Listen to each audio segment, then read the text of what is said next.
Well, good morning, everybody. Welcome in. Ben and Woods 97.3. The Fan. Lovely to be here with you on Tuesday, January 28th, 2025.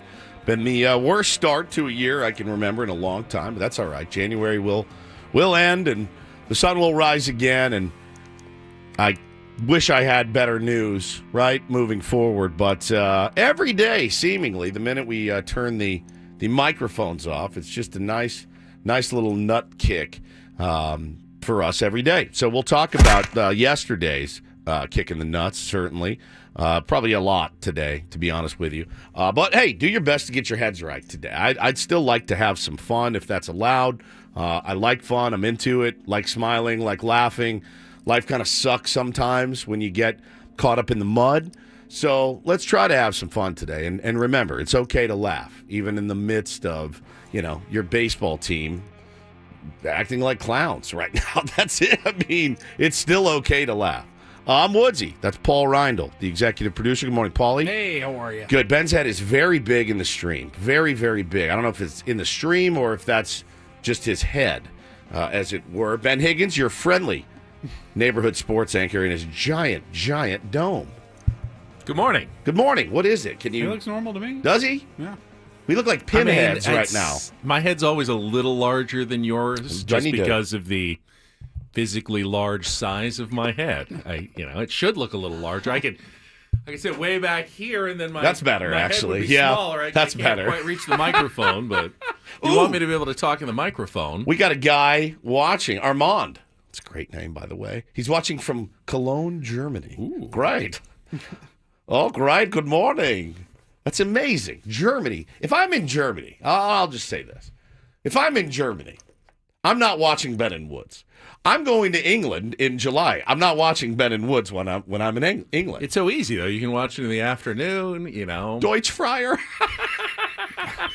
Maybe have a Hefeweizen or something while you enjoy the show. It's an afternoon show. I have a feeling Deutsch Fryer is going to come here, and I'm going to have to ask for batting practice passes and get him a room and get him laid and do all those things. So, hey, I'm glad you're watching Deutsch Fryer. That's pretty cool. Ben and Woods worldwide here on the program. How was everyone's evening last night? Normal? Did you watch any sports? Because I did not. We tried a new bit last night. I'll tell you guys about it in a second. But normal, low-key, what'd you do? You worked. What is the new bit, like a meatless Monday? No. A sportsless Monday? No. I worked. I watched some basketball, a little bit of the Lakers game, the Duke game, and the Clippers game last night. A lot of basketball. Sounds like torture to me to watch those three games. It's absolutely torture. Paulie, what about you? No sports. No sports. What did we watch yesterday? Watched a series on, I think it's on Hulu, Dark Side of Comedy. Saw that. I've been meaning to get to it. It's a couple years old. I think I'd seen at least some episodes in the past, and I was like, check in on this again. Yeah. And I watched 2 episodes.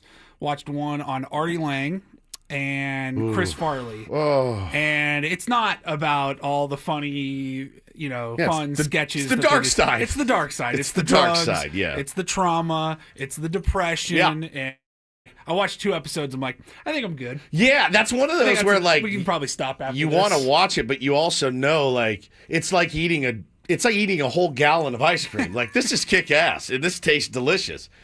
I'm going to hate myself when I'm done, and I'm going to feel bad about myself. When I watch the dark side of fame, the dark side of wrestling, the dark side of comedy, I don't feel great. It's not one of those where I watch, I go, man, I feel so much better about my life. No, it just makes me sad, because those are 2 dudes. I made it 2 episodes, and I'm like, I can't do any more. Those are 2 dudes I love. Yeah. I mean, I adore Artie Lang, and I adore Chris Farley. And when Chris Farley died, I lived in Chicago at the time. I wept. He died down the street from me in the John Hancock building. I died. It's Herbie Hancock. It's Herbie Hancock. I wept when he passed away. So yeah, those are tough watches. Well, we tried last night in the Woods household.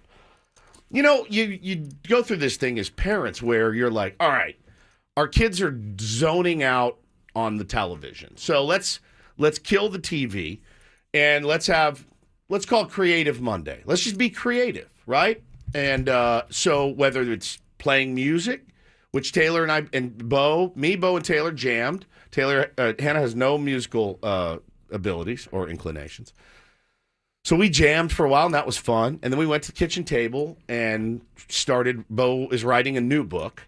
Oh, really? Yeah, he's already Sequel on, or something else something entirely? totally different. Okay. Yeah, He got a publishing deal? I think genre. he's bucking for a publishing deal, but this is after the Crazy Boy, yeah, right? it's after the Crazy Boy. So he's feeling it, right? Like he's feeling the inspiration is there. And I've been there before. Like, man, I can't turn this spigot off. This is great.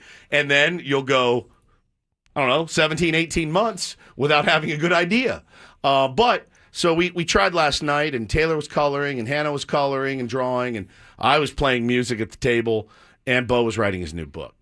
But I asked him, I said, would you mind, buddy, if I read The Crazy Boy on the air? And he goes, no, he would love it. So I was able to secure the original. Now, Hannah owns the rights because she purchased them from Bo. So is this okay? I was able to get the only copy of the Crazy Boy that exists. We've not photocopied. You guys ready for this? Yeah, absolutely. All right, this is The Crazy Boy by Bo Woods. Chapter 1. Chapter 1. Once upon a time, there was a boy named Bob. He was a crazy boy. He played and played until he got tired. The next day, he was sick, so he couldn't play because he was sick. But he really wanted to play, so he got dressed and snuck out of bed. His mom saw him playing, so his mom came out, and he got in trouble.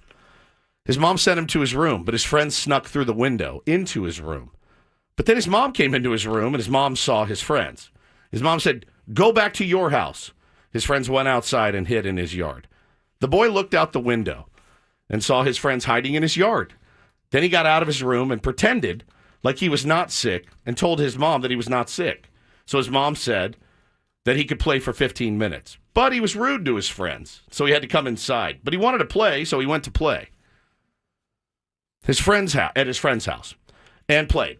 His mom came out and tried to bring him inside, but she couldn't find him. So she looked and looked and looked and even asked people if they had seen him. But then she found him. So she brought him back to his house. But then he thought he would get in trouble. But then he did. His mom sent him to his room for 2 hours. But then he came out and had to say sorry. And then his dad came home. The next day, he wasn't sick. So he asked if he could play with his friends. His mom said he could play for 1 hour. He was good. The end. Goodbye. What are your initial thoughts of The Crazy Boy? So this is Bob. This is Bob, Bo. This loosely is Bob. based on somebody, I would guess. Sounds like a San Diego Union Tribune bestseller. Yeah, I don't right. know that it's quite New York Times bestseller. Okay. But it's definitely San Diego Union Tribune. I like how he reiterates very well. He was sick, so he couldn't play because he was sick. There's a Faulkner-esque stream of consciousness kind of going on where one Like thought Kerouac, just blends into the next. Now, I was a huge Jack Kerouac fan. Huge. And he used to take Benzedrine, which is like, I don't know, speed. And he would just sit at his typewriter and just do stream of consciousness for like 2 days straight. And I feel like, now Bo doesn't take Benzedrine, as far as I know. He's not taking, Benzedrine tabs and firing this stuff off. But he is feeling creative. And I did love that he wrote it out longhand. He told me yesterday when I picked him up for school, he goes, I wish I had a typer. And I go, what is a typer? He goes, like a typer. I wish I could type it out. I go, oh, like a computer. And he goes, yeah, but like a typer. I said, yeah, we'll figure something out. But I mean, I'm going to encourage this. He probably has no idea what an actual typewriter is. No chance. So I mean, I thought it was pretty good for your first book. I mean, I don't want to psychoanalyze here because this is a work of fiction, but yeah, totally fiction. As a parent reading this, is there any concern on your part that perhaps your child is too obsessed with thinking about getting in trouble all the time? There was a lot of that's kind of the theme, I would say. He's a worrywart, and I love that about the story him. arc. You know what? He's a worrywart, and I do love that about him. The other one, I'm already putting bail money aside. Like, just so you know, there's bail money in an account for when that one turns 14. We caught him tagging under the overpass. All right, I'm on my way down. We breaking into somebody's car. All right, I'm on my way down. Bo is so terrified of getting in trouble that his first novel is all about getting in trouble and just wanting to play. And I love that about him. Now, we had been while we're on the theme of children's books, I was sent this. We get sent things a lot. Like, for example, you'll hear in Don't Do This Today, you'll hear Jerry Jones, for the 100th time, talking about a glory hole. And he's referring... There it was. Yeah. Glory hole. He's referring to the old mining term, a glory hole. Like when you were mining for something, hey, look at that, found a glory hole. It's like a load of ore. Like yes, a load of ore. And it's Spanking himself. It's amazing that you're talking about a load of ore because I get sent stuff a lot. I've never gotten sent something more than I got sent last week. And it's a new children's book. We have it here. And this is a real one. And it's called Ben's Big Load. And I'll have Ben read this next. I'm reading Ben's Big Load. Ben's Big Load. I didn't realize that. It is a children's book that we got, and we actually ordered it. And I thought it would be a really good way to start the day. All right, we will read a little children's story time. We'll set the menu for the program today, and we will take our first quick time out, get some traffic with Kelly Danick. Off and running here. It is a Tuesday morning. Tier 1s, appreciate you joining us. Everybody in the chat, everybody on the app, everybody out in Radio Land. Ben Woods and Paul on San Diego's #1 sports station, 97.3 The Fan.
You know, I never took Jim Morrison's advice in the song. Woke up this morning and got myself a beer. I probably have before, but not lately.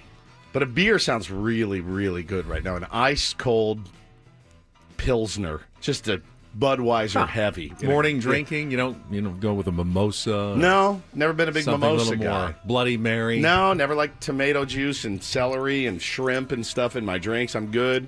Giant slabs of bacon. I'm fine. Jerky. Yeah, beef jerky hanging out of it. We marinated 14 shrimp and we have them on a stick. I've seen and it's in your places where they'll drink. put like a Yes! slider, like a slider. grilled cheese sandwich. I've totally never gotten the Bloody Mary thing myself either. Here's a cannoli. It's stuck inside. Enjoy your Bloody Mary, man. Like one ice cold beer sounds really, really good right now. Would probably loosen us up a little bit. Fair enough. You seem a little too happy, which worries me about what's about to happen here. I got this. It's just a book. It's just a children's book. Some lady was reading it online, and she was laughing about it. And look, if it was Mike's Big Load, I wouldn't have gotten it. But the name of the story is Ben's Big Load, and describe it's a guy on the front. He's got a dump truck, and it's full of Stuff. Looks like ice. Like it looks like big blocks of ice. Yeah. So Rocks? Rocks, yeah, big rocks. White rocks of some sort. White rocks of some sort. So they, I said, Paulie, grab this from Amazon, and we took it out of the show fund, and I feel like it's good, and we're on the topic of children's books anyway. Shall I read this like a teacher where I'm showing Yeah, the like class? you're showing the That's class. probably a The good idea. pictures. Ben's Big White Load, rocks, big rocks of cocaine. Kinsey maybe. Mazing. Kinsey Mazing wrote it. This is Ben. He's been carrying around a huge load for weeks. That's true. He needs to drop his load soon before it starts to leak. Yep. No matter how hard he tries, he can't seem to let it go. He wishes he could just release it and watch his huge load flow. Out of the back of the truck, I imagine. He tried to drop his load off at Susie's place last week, but when he brought it by, she said, "Not here, your load reeks." Oh, it's smelly rocks. His load is overbearing. He's filled up to the brim. He needs to dump his load soon, or it might be the end of him.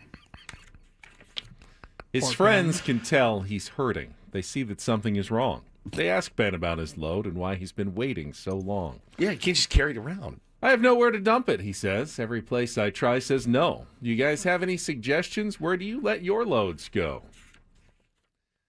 "I just release it any place and any time. I don't care where I release my load." That's Is that right. really a crime? "I just released my load at my ex-wife's last night. She's always down to take it as long as I get out of her sight." That is. "I release my load at All right. Jim." That's what? Jim's. Okay. Not the gym. No. No, he can take quite a fill. Maybe you could ask him. He lives right up the hill. Ben decides to try it. What does he have to lose? Anyway. Are we done? I can't go on. Paulie, I can't go on. All right. I'm pouring sweat. How did this book get published is what I want to know. Is there a climax to the plot here? What a word to choose there in that spot for you, Paul Reindl. What a word. I think it's appropriate. Well, in the end, he does find somewhere to Dump it. take care of his dump truck full of whatever it's full It's of. rocks. Yeah, rocks. Big White, rocks. Big rocks. There's a few. This is a real book, by the way. I'm holding. There's a few others in here if you would like to. Same author. Same author. Martha's Field needs plowed. The land of the beavers. How to clean your beaver, and it's a picture of a beaver, like in a real beaver. And then who will eat my cookie? And she's holding up a platter Chocolate chip cookie. full of cookies. When I get uncomfortable, you know it's bad. You know it's bad. There perhaps is some intentional double entendre at work here. Here's the other to thing. entertain adults as Here's well the as other thing. children. How the F did I miss that for me? Like I could get 10 of those done today and take on Kinsey Mazing as the next great author, children's author. Yeah, Land of the Beaver, my personal favorite. How to clean your beaver, as if you own a beaver and then you need help cleaning it. So that was everything I thought it would be. Which one did you like better? Did you like the Crazy Boy or Ben's Big Load better? Kind of like the Crazy Boy. I like the Crazy Boy better myself. Does anyone smell something burning? I do, here? actually. I do. There's something burning here, which is Not good. That's never a good sign in a radio station. There's something on It's fire. definitely something. Is there a heater in here? That's what it smells like. I mean, maybe someone flipped on the heater not for the warm, first time in though. years, Is and it it's warm? just kind of cooking off the dust. I've got a sweatshirt on and I'm still cold. It's not hot. I mean, but, but something's there's burning. definitely a burning sound. Well, maybe one of you goes and gets the engineer while I set the menu for the program today. Carlos said Ben is in heat. It's kind of an electronic burning smell. This is, maybe. I'm sure this is a great omen. Remember when we had the roach in here? We ripped off we went That's true. 26-3 or something with the rally roach. But I don't think, I certainly don't want a fire in here, and I don't want to joke about fires at all, and I don't want there to anything to burn in here. I don't No, it definitely smells smoke. Yeah. some sort of burning. Yeah. Well, okay. Well, here's on the. If we actually get to the show today and remain on the air and functional, we will talk about the latest. Still just rumors involving the San Diego Padres, and I do tend to. Take where these there's smoke. Yeah, but there's been smoke on all kinds of rumors the last few weeks, and nothing has come to pass on any of these trade talks. The latest nothing yet. mentioned by Ken Rosenthal yesterday is that A.J. Preller has been discussing Michael King in trade talks with teams. As a couple of my followers pointed out, A.J., isn't he discussing 110% of his roster all the time with every team? Yeah, but it doesn't I don't think it makes me feel better. And it's funny because we talked about Michael King a lot yesterday. And like I said on the air, I said, look, if the whoever's the control person now, right? I don't know why I did finger quotes. Well, I mean, I guess I can. Whoever's the control person right now, if you wanted to influence and get a little goodwill going, extending Michael King would be a really good start, right? I said that verbatim. Door shut, walked out, got in my car. Michael King, rumored to be traded. I'm like, okay, so very, very cool. But that immediately puts you probably another 10 to 15 million over the luxury tax if you do that. Correct. If you end up extending him. So if you're trying if you trade no one else. If you trade no one else. So if you try to extend him, what is the corresponding move that you have to make? If you don't extend anybody, you're really okay at the moment. Right around the luxury tax level. But extending Jackson Merrill or Michael King, forces you then perhaps to make another move, which is something that I don't think a lot of fans want to see. You just have to trade away a player to save salary. To save salary. Which puts the Padres in a bit of a bind. But we'll discuss Michael King. Well, and they talked about it on MLB Network. We've got that audio for you guys as well. So I did, actually. I lied. I watched one other sporting event last night. I watched the last couple of innings of YouTube of the LIDOM, the Dominican League Game 7 championship last night. It was electric. Unreal. Want to talk about this. The celebration from Junior Caminero of the Tampa Bay Rays, who had a ninth-inning tie-breaking home run.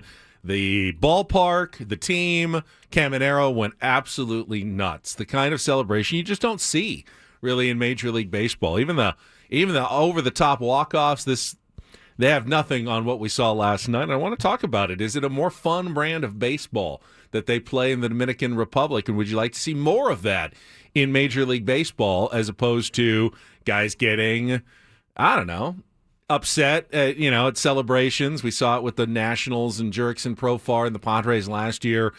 Do players get too sensitive about such things in Major League Baseball? We can talk about that. New prospects top 100 list is out, and while it feels like we've left the prospects kind of in the rearview mirror for the last couple of years, so much is riding on. We're back on Ethan Salas and Leodalis DeVries for the future of the Padres, and we're going to check in on their development and what the experts are thinking of those two and their trending, how they're trending. So we'll talk about that.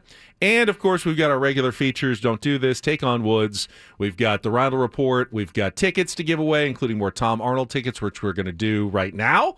And our biggest fan contest. Our next name going to be announced at 9 o'clock this morning. So All that to get to. Look ahead to the Aztecs game tonight against San Jose State as well. Right now, though, if you want to win early, we did it late in the show yesterday. Let's give an early opportunity for winning a pair of tickets to see Tom Arnold at National Lampoon The Yellow Door this Saturday. You can grab your tickets at nlyellowdoor.com/San Diego or win them right now.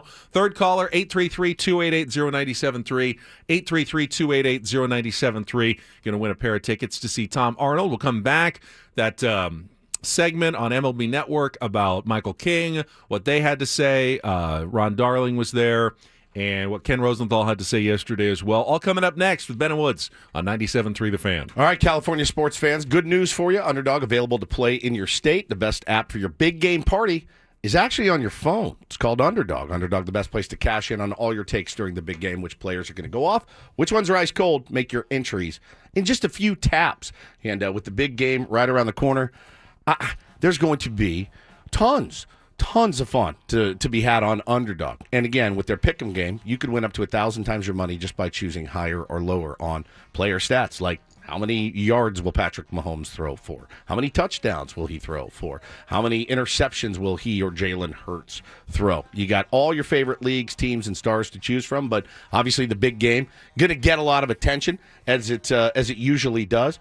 With Underdog's double flex option, you can even take 2 L's, turn them into a win. I've had a blast on Underdog, despite the weekend I had picking. I think I was 1 for 7 in my picks for Underdog. Hey, listen, it happens, but still having a blast doing it every time. Underdog, the best place to play pick'em. Download the app, sign up with the promo code Woods, deposit now, get up to $1,000 in bonus cash instantly. That's promo code Woods.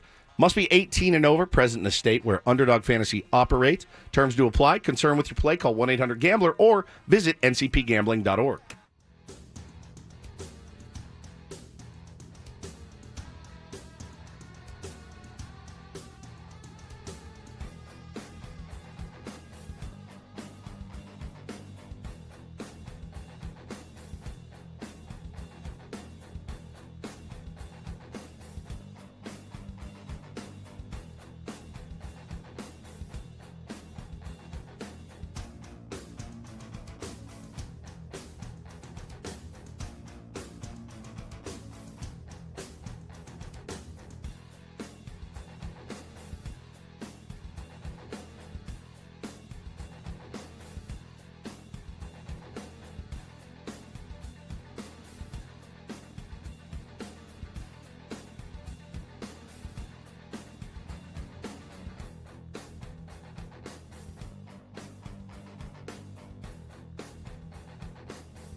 Oh, good news. The burning smell is gone, although the chat's still on fire talking about children's literature from last segment. Welcome back. Speaking of contest, you just heard, of course, Biggest Fan. We've got another name coming up at 9 o'clock this morning. We have two big contests going on right now. The other one, the Slam Dunk in Vegas contest. Download the Odyssey app, listen to 97.3 The Fan on the app for your chance to win the ultimate trip in the Slam Dunk in Vegas contest. Again, all you have to do, download the Odyssey app, log in, and listen to this station for at least 1 hour to earn your daily entry into a national contest. The grand prize is travel and accommodations for a winner and 3 guests to Las Vegas, plus $5,000 for each person. So $20,000 total to fund the ultimate viewing experience for the first 2 rounds of the college basketball championship tournament. Huge prize. Obviously, national contest. You're competing against more people, but you can have local winners as well. So please download the app and listen at least an hour a day to get an entry. Did you guys see the update to the Odyssey app? I have not. I did not see fancy it looks now. Really? Did we do a rebrand and nobody told us? Look at the Odyssey app. Look at this. It's like purple and cool. Oh, that is cool. Yeah, it looks, at least the icon on the icon on the screen. Mine's still orange. Is Mine's it? still orange. Yeah. Is that not the Odyssey app? Maybe I'm an idiot. Hang on. What app are you looking at? That is not the Odyssey app. Ah, no wonder. That's why. Yeah, no, it's still orange. Never mind. Their signature. We Forget can't I- get away from our Company signature man over here. orange. Paul, yeah, huge app user. Huge on the Odyssey app. Well, you can't win the contest because you're an employee. Well, I thought they of did. Odyssey. I thought they did this cool rebrand. It was like purple. I'm like, I think I would have gotten an email about it. But listen, I digress. KG in the chat with one of the best comments I've ever seen. He said, "We are in the shaved head Britney phase of the Padres," and I could not agree more. We are absolutely in that phase right now, where every single day something comes out and you go, okay, how am I going to navigate this one today as a Padres fan?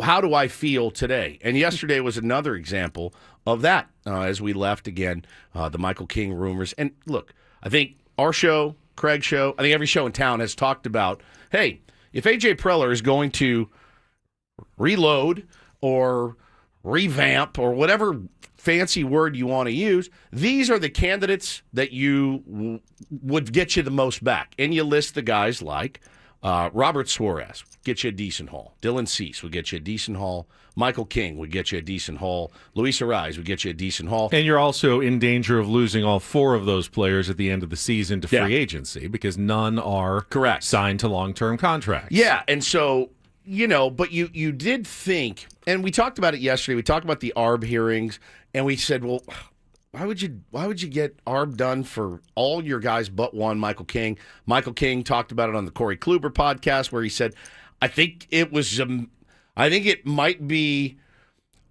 it's a scene where I've only been a starting pitcher for this long. So my expectation was here. Theirs was more market value here, and we're about $1 million off.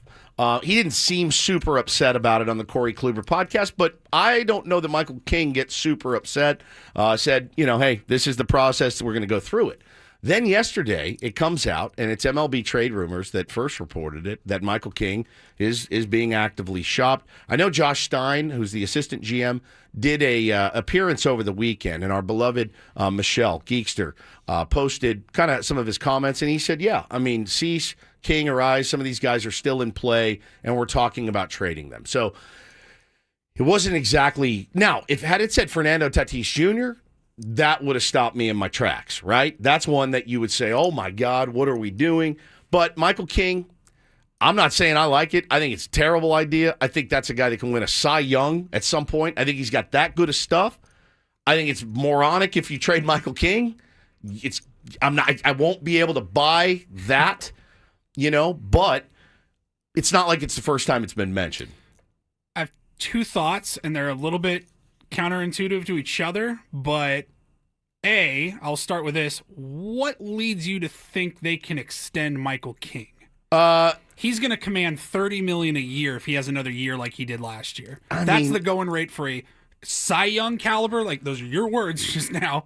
Cy Young caliber pitcher, he's making $25 to $30 million a year. What on earth in the last 2 years with the Padres has told you that they can afford to extend him at that rate. So, and then B, if you only have all those 4 guys for 1 more year, why not go all in on this year? Why dump them and rebuild? I've never been the guy that's going to look 4 years down the road. It's just not how I'm wired. Right. Well, listen. If you have them on your roster, let's try to win it this year. Then see what happens. I think he does have the stuff to be but you have to have a bigger track record to net $30 million a year. You just do. Like, so if Michael King said, well, with the way that it's going right now, I'm happy there. I like being there. I'll sign a 3-year extension. Like 3 years plus this year. So he'll be here for 3 more years, and it gets him a chance to build up that resume to go out and get that $25 to $30 million. Or at that point, who knows what they're going to be paying for starting pitching? Right. But you get a little security, a little familiarity. I don't think he wants to be on his 3rd team in 3 years. I don't. I don't think he's wired that way. But I also know he needs to get paid what he's worth. Well, let me answer Paulie's question, because I think if Juan Soto is tradable with a year left on his deal, anybody who's going into their last year of a deal is certainly on the table, not just for the Padres, but really any team. You always think about that at the very least. But could the Padres extend Michael King even at the end of this season when he becomes a free agent? Let's assume, I don't know if this is true or not because the Padres don't tell us, anything about their payroll, but let's assume that they're going to continue to operate right around where they are now. Don't want to go over the luxury tax, but are willing to be close to it as they are at this moment. Well, next year they have Dylan Cease, Luis Arraez, Robert Suarez, Eric Hosmer's money, all coming off the books. That's right there. That's about 60 to 70 million coming off the books in luxury tax next year. But there's more raises. Yeah, but those are all in the luxury tax. Those are already accounted for in the luxury tax. So that all comes off the luxury tax books next those year. 4 players come off the books, but you have to replace them with other players. Correct, but if you wanted to allocate some of that money toward a Michael King extension, you could afford it next year and still stay under the luxury tax level. Now you might need to find a couple of other cheaper options to replace Arraez and Cease, but you could afford a big contract extension for Michael King starting next year and still stay under the luxury tax. So even if that's with Manny's money going up, but that's already accounted for in the luxury tax. Manny is getting 35 whatever against the luxury tax this year. Now he's not making that money this year; it goes up, but against the luxury tax, it counts this year. Tatis counts fully this year. Bogarts counts fully every single year. That's an average. So you could afford, at least luxury tax wise, an extension for Michael King. You couldn't do it this minute, but you could do it at the end of the season after all of that money comes off the books. But then he's a free agent after the end of Correct. the season. So why trade Michael King right now? Let's listen to what they had to say yesterday on MLB Network. And this is the latest of A.J. Preller's genius. Michael King reportedly, I'm going to say something I've said, I feel like 30 times, is being dangled in trade talks. And the Padres are open for business. I don't know if people know that. A.J. Preller I can't sit on his hands and do nothing. So Michael King, who's entering the final year of arbitration, he'll be a free agent at the end of the season. You see his numbers. Why would you want to trade him? ERA under 3, all of those strikeouts. He was one of the best pitchers, not just in the National League, but in the sport this past season with the San Diego Padres in a very elite group. Sub-3 ERA with 200 more strikeouts. Only Chris Sale, Tarek Skubal, and Zach Wheeler among those. So here you have this great talent who looks like he's found a home. I've said that a couple times in his career with the Yankees, now with the Padres. If you're the San Diego Padres and you're in the toughest division in baseball, with Corbin Burns in Arizona, with Justin Verlander in San Francisco, and Buster Posey leading the charge, and the Dodgers being the Dodgers, I don't know, if you want to compete, how do you trade and part ways with Michael King? It's so true. I mean, you look at him, and your first thought is what you said. How can you trade a guy that you just traded for and came over and did everything and more that you could ask for, right? He was as good unicorn out there. No one throws like him. No one has the delivery or the slot where he releases the baseball. But I think when everyone's zigging, A.J. Preller is always zagging. And I think his thought here is that this kid had such an amazing year. What would he bring? with teams that are really needing a starter and a A1 starter. We They might need bring that. 4 or 5 players. Maybe that's a That's interesting. Yeah. Take advantage of the market because Roki Sasaki's gone. The teams that were in missed out on Roki Sasaki. Corbin Burns signed with the Diamondbacks. So the top 2 guys are gone. Maybe someone will overpay. One of the clubs that were out there, that maybe the Toronto Blue Jays, who wanted Roki Sasaki, what would they give up to get a Michael King? What if you identify the Dodgers have done something unprecedented and that they're so good, it might be a good time to regroup for a couple of years, rebuild and get the depth back to that organization because there's been a lot of trades, and then move forward in a couple of years. Yeah, God. interesting. But the fans won't like that. But No, why would we? Why would we want to go from a team that won 93 games last year and then the very next season say, all right, Dodgers made moves, so we're out, and we're going to trade King, and we're going to trade Cease, and we're going to trade Arise, and we're going to let Profar walk. That is the recipe for disaster if you're the San Diego Padres. All right, The absolute recipe. Let's talk about that because there's kind of some layers to that comment that Ron Darling made. We'll get to that right after a check of traffic here on 97.3 The Fan. From the 855 Get Ross Traffic Center, protecting San Diego after accidents or injury, here's Kelly Danick.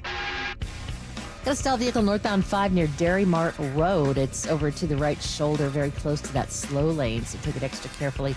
Also, northbound side of the 805 before Plaza Boulevard, getting reports of a fender or some other large debris in that left lane. And westbound 52, right at the North 15 connector ramp, we're getting reports of some traffic cones that must have broke away from the pack. They're in lanes. I'm Kelly Danick with Ben and Wood, San Diego's #1 sports station, 97.3 The Fan. So I tend to agree with you here, Woods. If, just because the Dodgers have gone crazy here and really put the National League West out of reach, not just from the Padres, but from the Giants and the Diamondbacks as well, probably for the next few years. I don't know.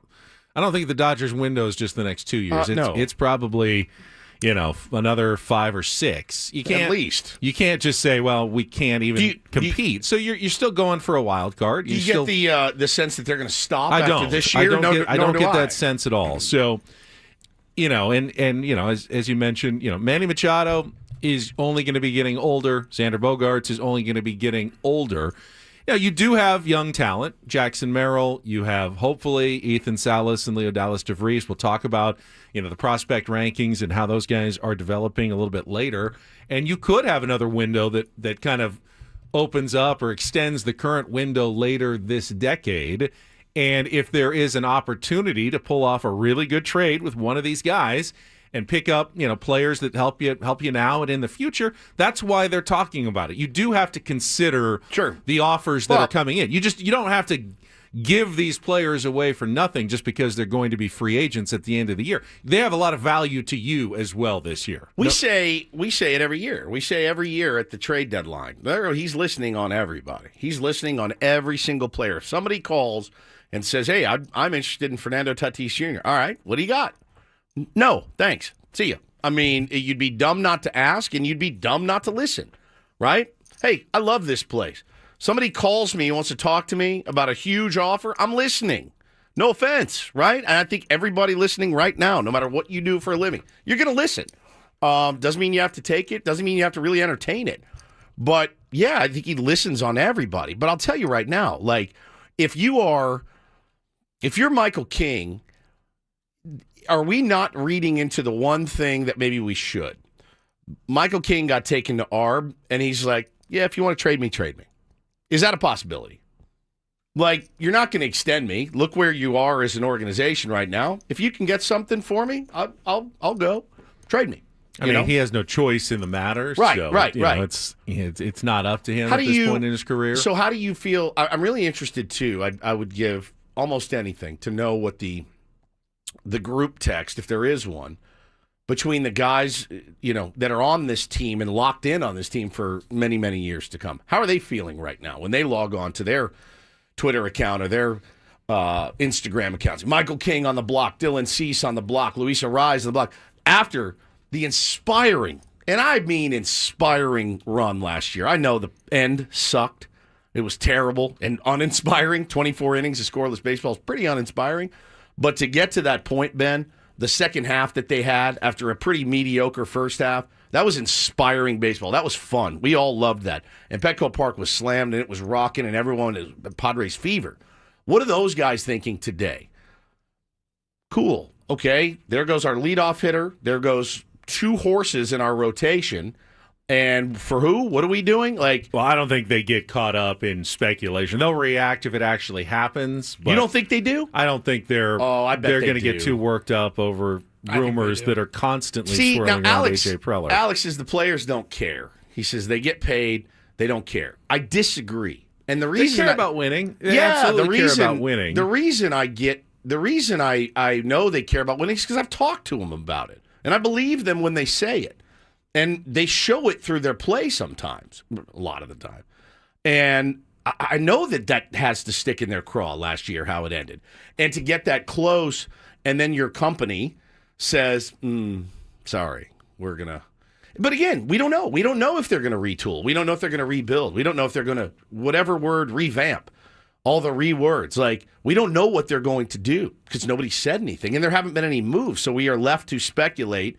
A, who's calling the shots, B, what those shots are going to be, and C, how those players are feeling about it. It's you make the point that there hasn't been any moves. Correct. And there hasn't. There also hasn't been any trades moves to tear apart the team. They only haven't losing guys. They haven't re-signed guys that were free agents, but there has not been one active move to subtract from the team other than the natural course of free agency. Yeah. And, teams don't always re-sign their own free agents. Usually the smart teams tend to not. It's funny, too, because I was talking to the Kluger about it the other day, and he goes, dude, think about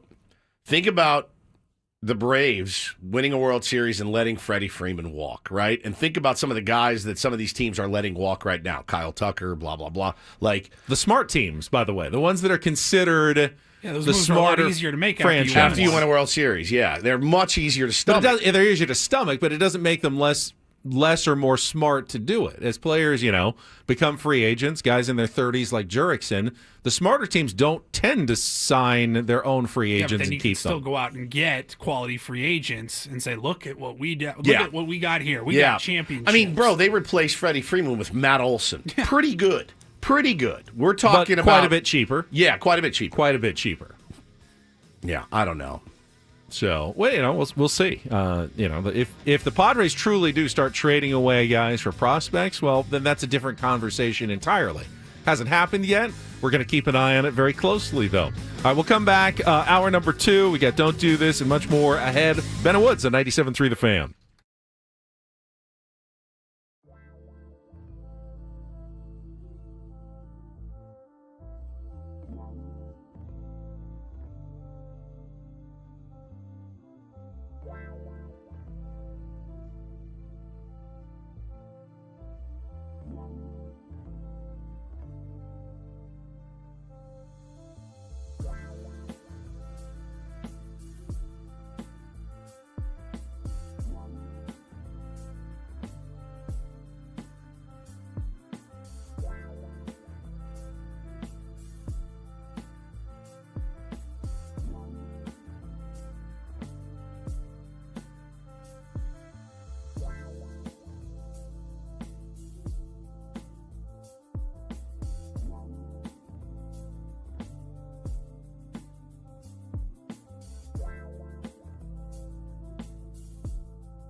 Let me ask you both this question, because ultimately this is what we're getting down to. As Padres fans, if you had to trade one of the 4 players that are going to be free agents at the end of this year, Dylan Cease, Michael King, Luis Ariz, or Robert Suarez. Is he going to be free? Yeah. Or does he have an op? No, they extended him. I thought they just signed him. Yeah. I think they extended him. Take a look at his. Call it those 3, though. Suarez? Yeah. I don't think he's free agent after this year. He signed a Was it 4-year? Yeah, a 5-year deal. We still have him for like 3 more years. Oh, okay. Well, all right. Which so is he still has trade value. Then do those yeah, he has trade value, but he's not a free agent. He's not a free agent. All right, so let's do those 3 then. Trade one of those 3 now.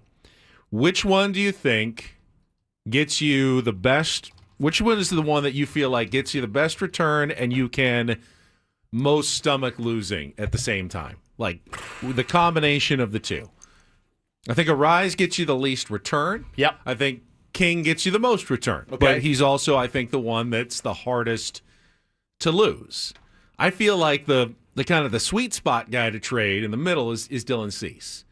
He's got 1 year left. My guess is, based on his resume, he's going to get a massive deal. Certainly going to be looking for a massive deal in free agency, and one that, while he is great, there's a bit. We saw the inconsistency occasionally of Dylan Cease. He's 180 though, 180 innings. So you're gonna but pencil it in. Yeah, that's a lot of innings that have been on his arm. Like Michael King doesn't have that many innings on his arm. The question now: can he withstand that going forward? You don't know. You've seen Dylan Cease, hold up, but there's not a lot of pitchers who can just continue to put 200 innings on their arm every single year. But I tend to agree with Paulie here in that. It's such an awful feeling to be in as a fan of like 193 games, got that close. Yeah, you lost Profar. You can replace him potentially via trade. Free agency is pretty much out the window at this point, I think, as far as getting a left fielder to replace him, I think. But the bummer is I don't want to trade anyone. Now, if you get to the end of the year and you're going to lose Dylan Cease, you're going to get a comp pick for him, I can live with that. But it's hard for me to sit in here today, 5 days before FanFest and be like, hell yeah, trade our horse to get some prospects or even maybe one mid-major league player that can catch or play left field or maybe DH every now and then.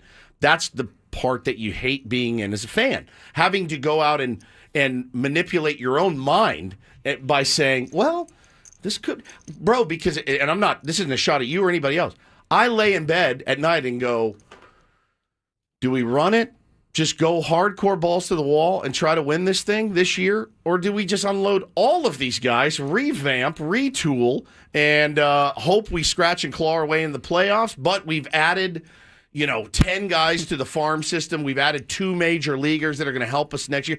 I can really be swayed. I mean, if I had the crystal ball where it was like, oh my God, how did AJ Preller turn these 3 guys into 20 guys that are, whatever, fine. I can be swayed there, but it feels like there's 2 paths. One path is we were so close. Let's we go won for 93 games. Let's keep at it. Let's keep going. Keep and plugging. Let's try to win the whole effing thing next year. Or, well, that was our best effort. We gave it a shot. It didn't work out. Time to retool everything. yeah. And there probably is a third path that's somewhere in the middle. I just have no idea what that looks like right now. Yeah, I don't either. I mean, somebody's bringing up the Juan Soto trade. Go ask the Nationals about what they got back. They're pretty happy. Okay, yeah, Mackenzie Gore would look nice in this rotation. CJ Abrams, okay. James Wood, yeah, bright future. Didn't do a ton last year. So, again, you're talking about a starting pitcher that you would have in your rotation, probably be your 4. Okay. I mean, it doesn't kill me. It doesn't gut me. Yeah, we didn't let Juan Soto end up getting you Michael King. Right, exactly. Kind of Dylan Cease as well. Correct. So and you so got 2 starting pitchers. You got 2 starting pitchers out of it. So I don't lament the Juan Soto deal really ever. We get to watch Juan Soto play, and I thought, hey man, he was going to help us win a World Series. You took a swing and it didn't pan out, but I don't lament that trade, not even a little right now, years later. I don't. So I just wonder, what is the proper path? The other question is, Do you think they know what the path is right now down at Petco Park? Do you think they have a clear vision of what the path is? I bet that they at least have a thought as to the direction that they are heading. My preference would be if you can find a taker for Dylan Cease. And I do feel like there would be a few teams out there who feel like they're really close, and Dylan Cease could put them over the top, make them a playoff team when they weren't a playoff team before, or, push them a little closer toward a World Series. If you could get a couple of players that address needs right now, an outfielder, a catcher, a midline starting pitcher, and a top prospect for a 1-year rental of Dylan Cease, it. I think that's the kind of trade you absolutely have to consider and pull the trigger on. I'm assuming AJ hasn't gotten an offer like that, which is why he's continued to say no and hold on to Dylan Cease. He's not giving away Dylan Cease for nothing, but I think there is a deal potentially to be had out there. Maybe it requires a starting pitcher in spring training that goes down for another team. Like, we thought we were all set, and now we've lost our starter. We need to do something. All right, give AJ another call. What was he asking for before? I guess we have to pay it now. I mean, we could be looking at a scenario like that where they're waiting on a team to get a little more desperate and meet their asking price for a player like Dylan Cease. Yeah. I mean, look, and they're going to need to figure out a way out from under. Hey, look, you want to talk about threading the needle. You have to appease a fan base that is, they're livid. I mean, they're livid right now. I've seen maybe, no kidding, this is not hyperbole. And I realize, I told my wife and I talked about this. There's real life, and then there's life on the internet. And they're not the same, okay? But just telling you, you have a restaurant, these are the customers that are currently sitting in your restaurant. They're not happy. The service is slow. The food's not good right now.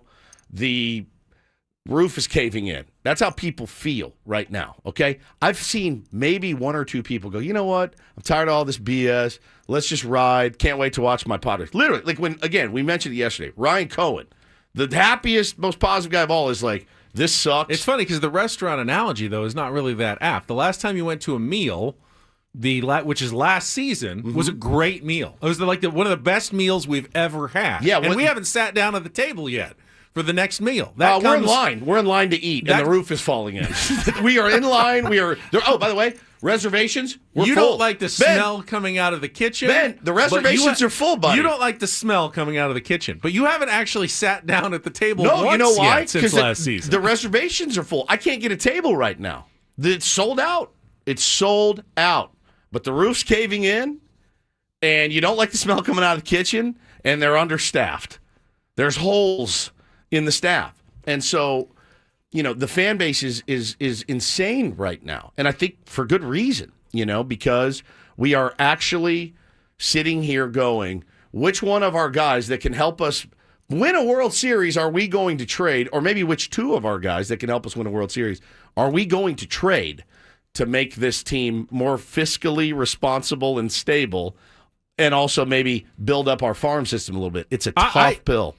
I don't care about the fiscal responsibility. I care. Since when? I care about, in the long term, do you want your team to be bankrupt and having to, sell off assets? No. You have to have some fiscal responsibility.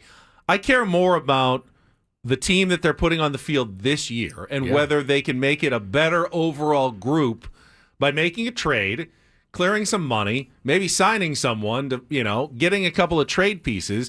Is it possible that a 3-for-1 deal actually helps you more than holding on to Dylan Cease? Is there potential? Yes. Yes, there is. That's the potential I'm looking for. You can't we have no idea if Dylan Cease is actually going to have a good season, stay healthy this year. You can't read the future. And there are many different outcomes. And one of the potentially good outcomes for the Padres would be trading Dylan Cease, maybe avoiding a down season for Dylan Cease after he's put so many innings on his arm, and getting pieces that actually do help you this year.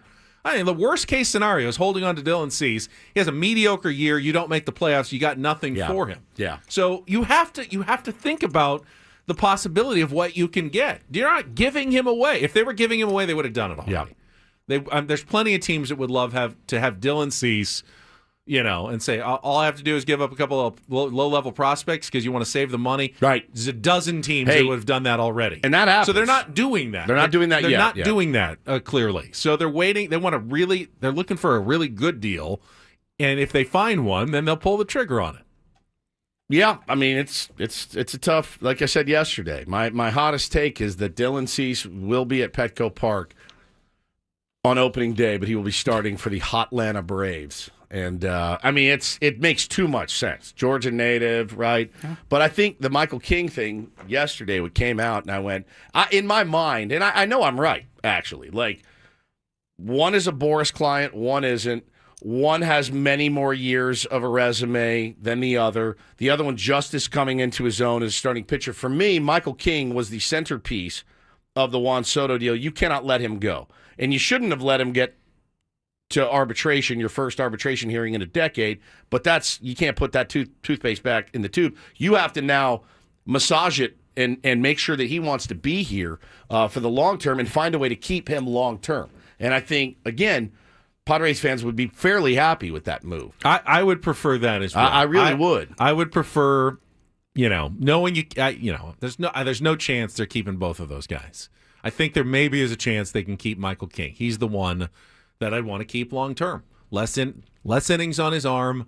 I just feel like he's got that electric potential, and I feel like Dylan Cease is going to be somewhat overpriced considering how much he's accomplished already.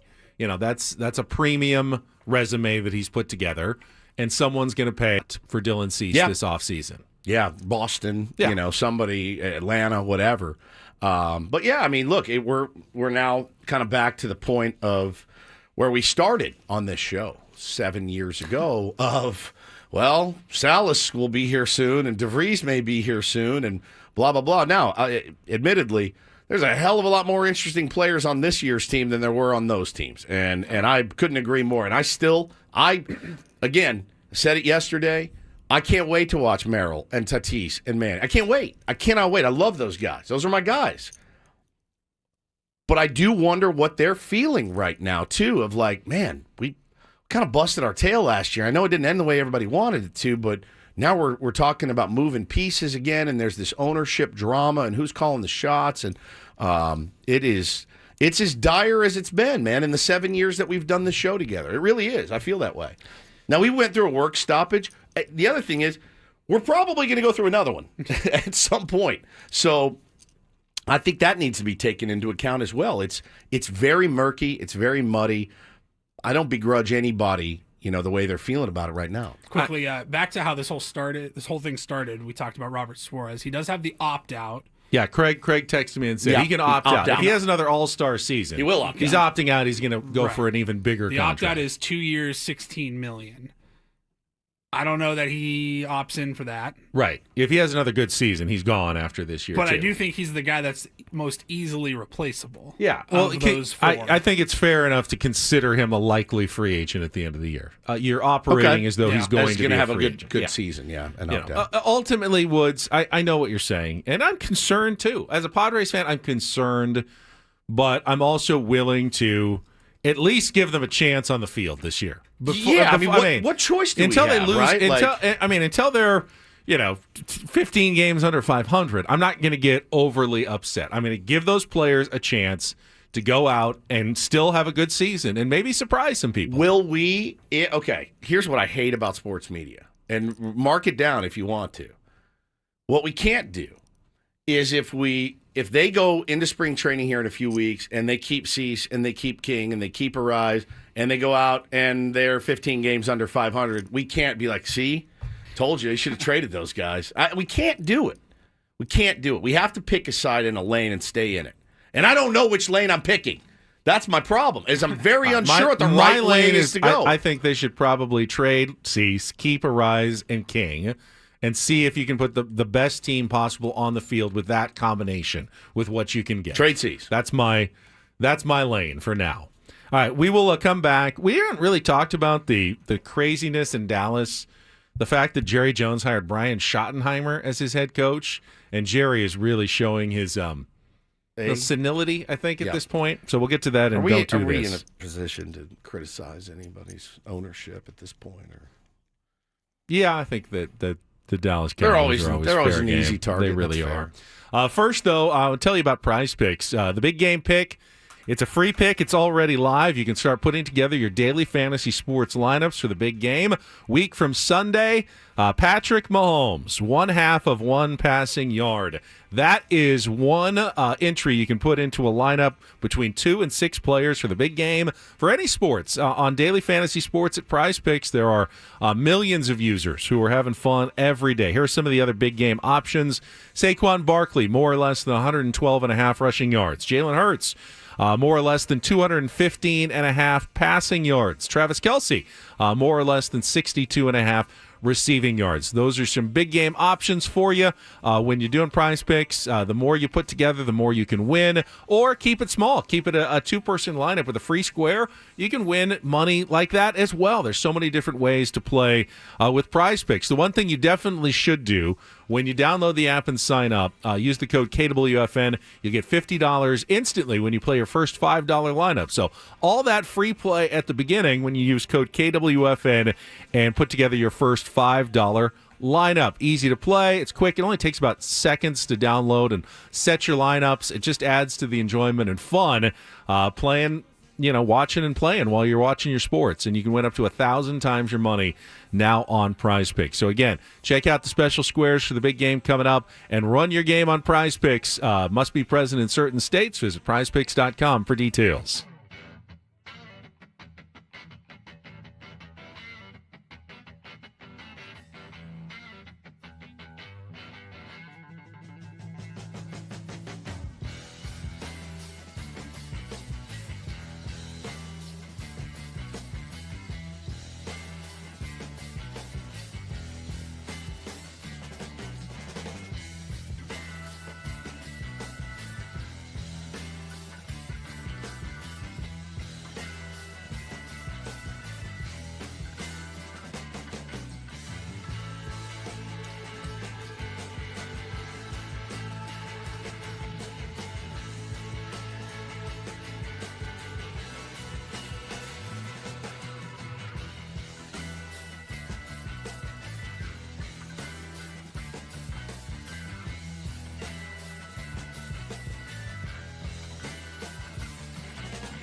We haven't really talked a ton about the NFL coaching changes, so Don't Do This is going to be filled with some of the news from the NFL. Don't Do This is brought to you by Trust and Will.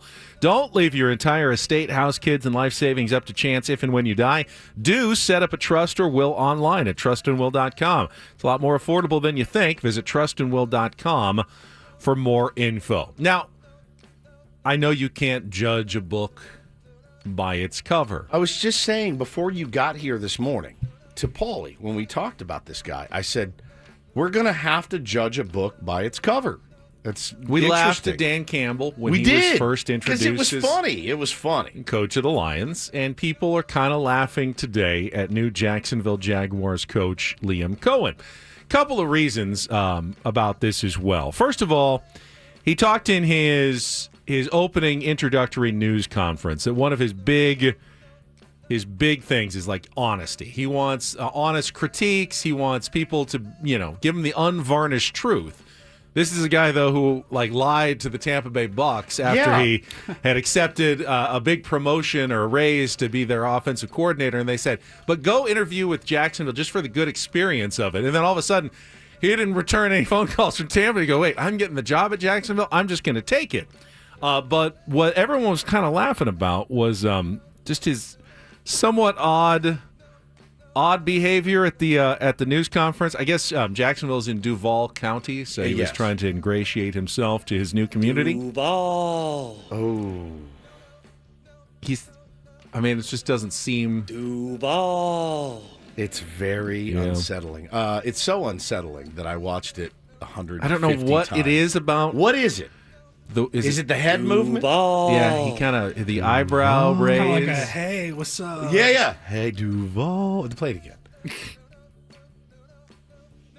Duval. Kez says, is that AI? Yeah, I literally Paulie thought the same thing. I thought it was one of those apps, like a deep fake. Because I also didn't know it's the sway. I didn't know that Liam Cohen existed before yesterday. I didn't know that the Jaguars made a new head coaching hire. Very forgettable hire, right? Yeah. And I literally thought this was like a deep fake. He looks more like a character in The Office. He does. Than a head coach. But, Mike McDaniel's kind of... he looked a little weird too. All right, so look. This isn't a huge jump for me to say I don't think this guy's going to work out for the Jags. It's the Jags, but I look at him because Dan Campbell was up there acting like a lunatic, but I would run through a wall for that guy. He looked the part. He looked the part. This guy, he doesn't.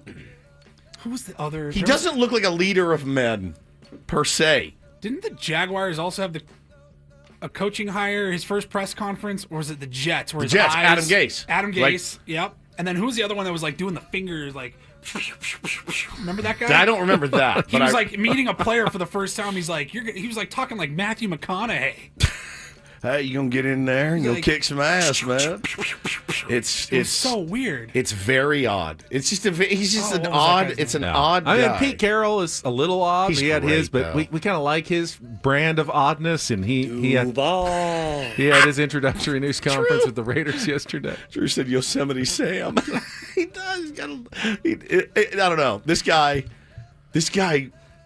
He weirds me out. I'll just say it. It weirded me out when I saw this yesterday. What was the name of the actor in The Godfather? Godfather Part 2. That's Robert. It's your cue, Paul. That was your cue. That's all right. I was trying to figure out something else here. I'm getting ready for our next story. This actress, she died last year. There it is. Shelley Duval. Was the golfer, remember Tiger Woods? He had the sunglasses. He was number one in the word. David Duval. It creeped me out, man. It really, really did. I'm still not convinced that it's not AI. It's not.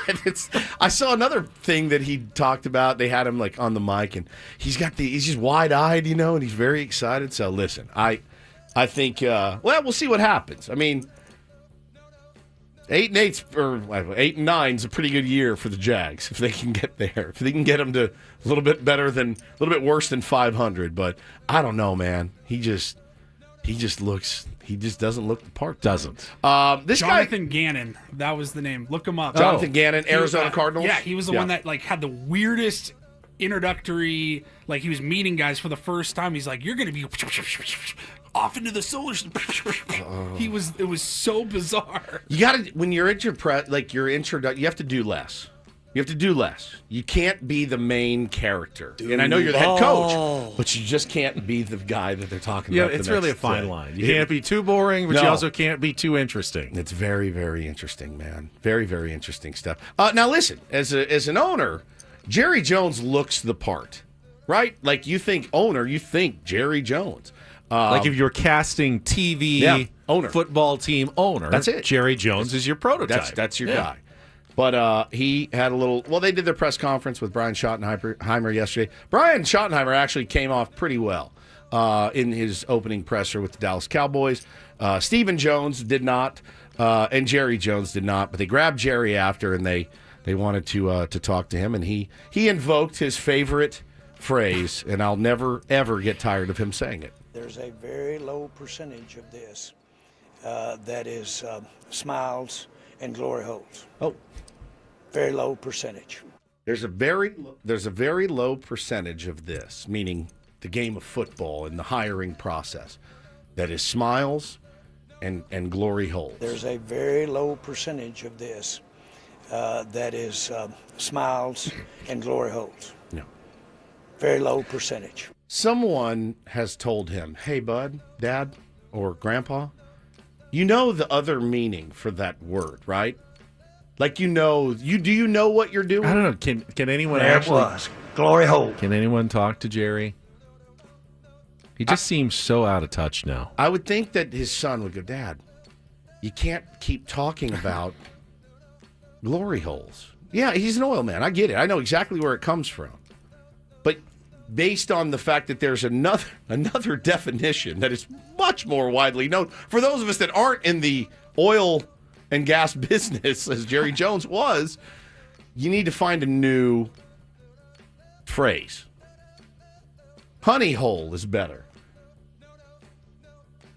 Are you asleep? No, I'm just What are you doing? I'm looking up the quote, because when Jerry announced Brian Schottenheimer as his new coach, it was weird. It was weird. You know, Brian Schottenheimer's always been known as a career assistant, but now he's not anymore. He's now the head coach of the Dallas Cowboys. And then he goes into a big diatribe about himself. Yeah, I didn't get it. I mean, you probably want to downplay the fact that you just hired someone with no experience whatsoever. He's like, y'all telling me I don't take risks. I just hired a guy with zero head coaching experience. Zero. And I mean zero. None. A glory hole full.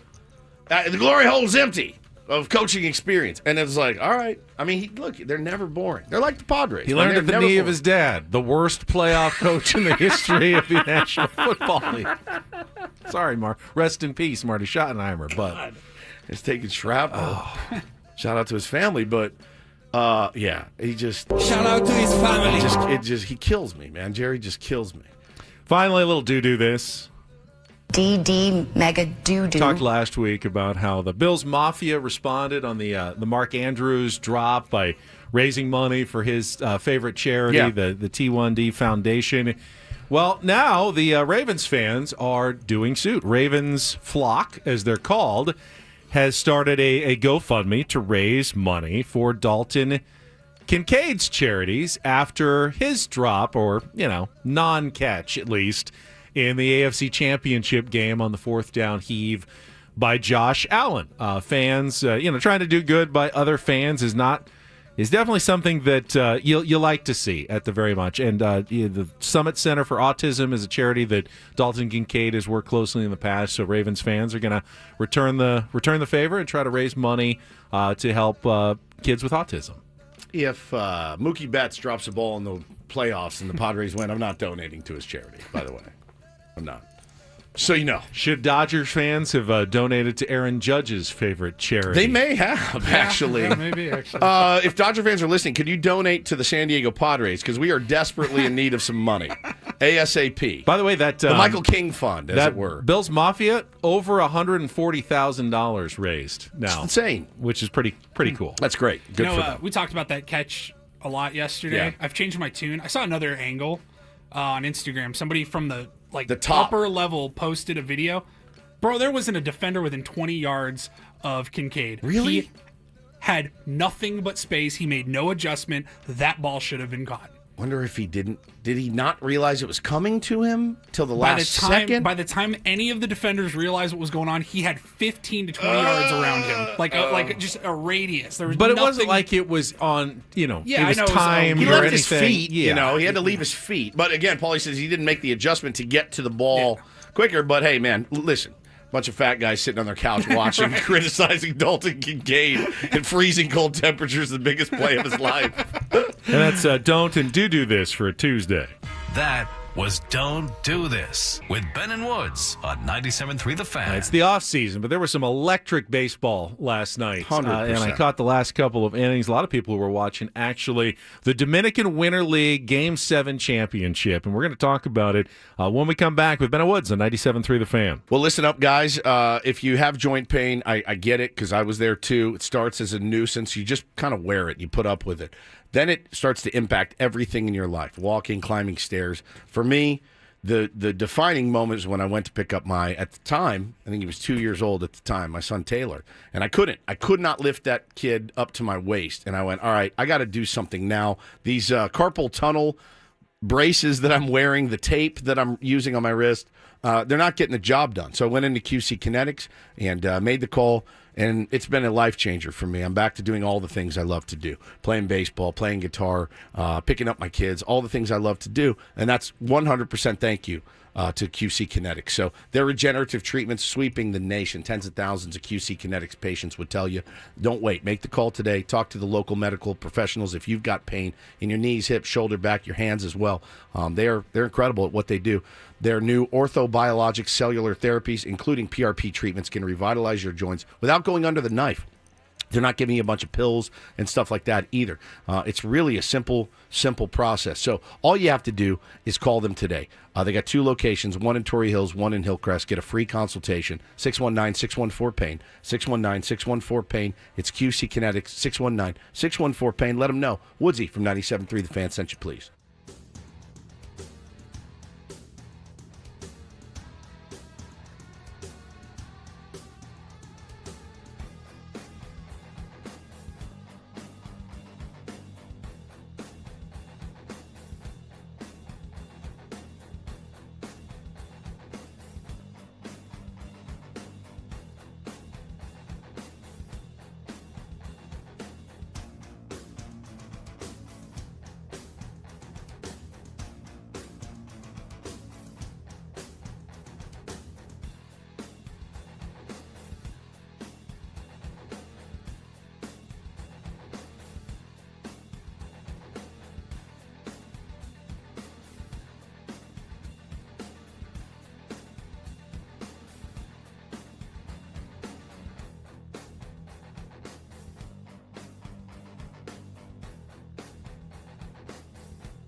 The beginning of the show, Woods mentioned that he didn't do much sports watching last night. It was a light Monday. We had creative night. You had creative night, which is good. Yeah. It's good, especially when you have smaller children. Yeah. But I did happen to notice, and thank you to Sam Levitt, tweeted out the link. And I had heard, had seen some highlights from the previous games, but the Dominican Winter League was down to the last game, Game 7 of their championship series in Santo Domingo.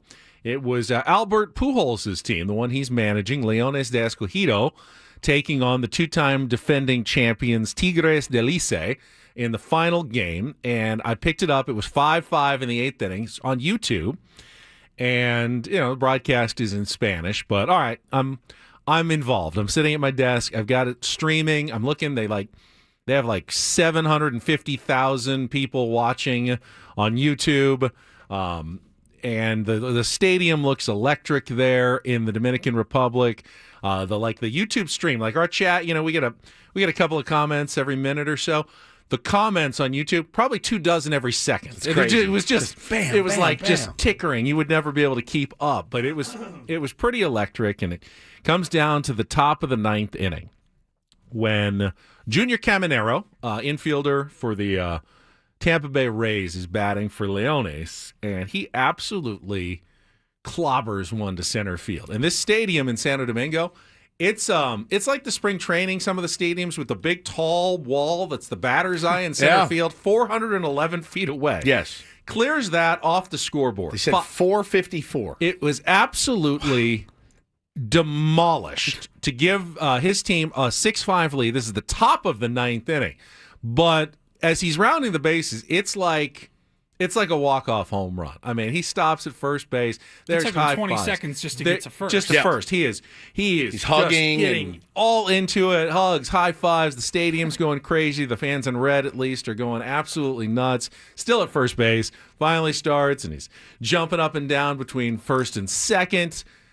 Over the top. The wildest home run trot I think I've ever seen in my life. Still have to get through the bottom of the 9th. Licey puts on 2 runners. Yeah, second and one third. out, and then second and third with 2 outs. And former Padre Francisco Mejia is the final batter. Hits a looping liner to right, diving catch out in right field to end the game as Leones de Escogido wins it 6-5. So they advance now to the Caribbean World Series, which is, as Raul in our chat pointed out, very cool. The winners from Venezuela and Mexico and the Dominican Republic and Puerto Rico are all going to be playing in just a couple of days in Mexicali, just down the road, like an hour and a half away across the border. And the entire Caribbean World Series is going to be played kind of in our backyard here coming up to crown a champion. About as an electric moment as you're going to see. Remember Fernando Tatis Jr., when he was young, hit that walk-off, was a grand slam to win the championship as well for his dad's team, Estrellas Orientales. But this was something that I'm definitely glad I saw live and will remember for a long time. Yeah, it's a different game there. It's a religious experience for these players and for these families and for these fans. And man, I saw a great tweet last night. 55 seconds it took him to round the bases. I just counted from bat to ball to crossing home plate, 55 seconds. Yeah, there's a great tweet last night from Deacon, and it said, America, there are different cultures in baseball. Just a reminder, when you continue to judge players and call them peacocks and classless. Remember Ken Rosenthal called Fernando Tatis Jr. the dancing peacock last year in the playoffs. And where is Fernando Tatis Jr. from? He's not from Iowa. He's from the Dominican Republic, and that's how he grew up playing the game. It's pure joy is what it is. It's pure, unadulterated joy. And that home run that he hit was massive for his team, for himself, for his family, for his friends.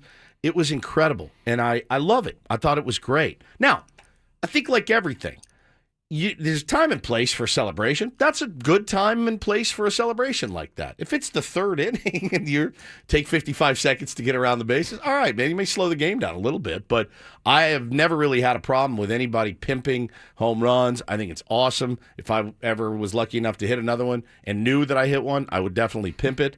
It's just it's so cool to me. And again, you're talking about a different culture. And when they come to America, people want them to, no, you keep your head down and you run around the bases like Adam Rosales. Not to give shrapnel to Adam Rosales. He played the game the way that he was taught to play it, and that's okay too. But you can't call these guys names and say that they're classless. I didn't see any disrespecting of the game. I just saw pure joy. That was just a pure joy moment. But had that occurred in a Major League Baseball next game, guy's wearing one. Yeah, you feel like there's going to be a retaliation, either right away or the next time Junior Camanero's at the plate. Oh, by the way, they like throw at guys in this league as well. It's not like, hey, do whatever you want. Take your pants off if you hit a home run. They will throw at Junior Caminero at some point. It's just the talking head. Like, imagine, we all remember the Bob Brenly scenario with Fernando Tatis Jr. and the bike chains and all that, like the Manny Machado stuff. Like, you remember that stuff. And those are the guys that are supposed to be kind of shepherding the game and moving the game along and taking care of the game. And when guys are calling baseball games that don't like modern baseball, it's always a tough look. So I thought it was awesome, man. I really did. And I think in moments like that, celebrate your ass off because it's huge. Well, I've got a soft spot for Junior Caminero. Yeah, if me you too. remember, he wears number 13 because Manny Machado was his idol. Yep. Got to exchange jerseys with Manny last season when they were playing the Rays, which was a really cool moment. And I was really excited and happy to see it. I want to ask, though, I feel like the Padres are the team that probably is the most celebratory in baseball. Not anymore. They were at one point. At one point. Well, I think everybody's kind of caught up now. Yeah. Everybody's got their own dugout bits. They were kind of the trend setters for it. And I think baseball is the better for it as well. And we'll talk about it after a quick check of traffic here on 97.3 The Fan. From the 855 Get Ross Traffic Center, protecting San Diego after accidents or injury, here's Kelly Danick. Collision involving a couple vehicles northbound 805 before Plaza Boulevard. They are trying to move that out of the HOV lane. Also, getting reports of a possible brush fire northbound 5 at the North 163 connector ramp. Some smoke visible from the right shoulder. I'm Kelly Danick with Ben and Woods, San Diego's number one sports station, 97.3 The Fan. What was was it the swag chain? Was that kind of the first of the dugout home run celebrations that have now really pretty much filtered down to every team in Major League Baseball? I mean, you see, it was met with a lot of resistance as well. If you remember, it was, and now it's been almost universally they adopted. They put costumes on guys now. They simulate things that can't be repeated. Interesting use of water bottles. And listen. Baseball's fun. I always have fun playing baseball. Somebody does don't they have is it the Braves have the hat, the big straw hat? Yeah, they have I've wrestling. seen like a shopping cart. There's a shopping cart. They have wrestling a wrestling belt. Mariners have like a big trident. Yeah, the trident is amazing. I love the trident. What do the Nationals do? They've got a whole get-up, I think, if I remember correctly. Somebody has a judge or something. They put like a wig on. I mean, it's really cool. But remember when the baseball lost its mind when Fernando Tatis Jr. stutter stepped? Oh, it was the end of the world. Literally the end of the world. I mean, third base on a home run trot. People were red-faced and livid about that. And look, I think, these guys played, the guys in the Dominican League certainly, God, they play hard. I mean, they play hard. They give everything. That means so much to them. Winning that championship for them is, I think, the equivalent to winning a World Series. I mean, it just means so much to them and their country. And you see it in Japan. Now, they play a different brand of baseball in Japan, but it means as much to them, if not more, than what they do in the big leagues. And I think that's hard for some Americans to grasp, but I really believe that that's the case. And I don't think there's anything wrong with it. It's one of my favorite things about baseball is the 25 different cultures that are making an appearance on a nightly basis. The fact that you can get all those guys to come together to play the same game, albeit some of them play it differently than the other. I do respect the Adam Rosaleses of the world. I do.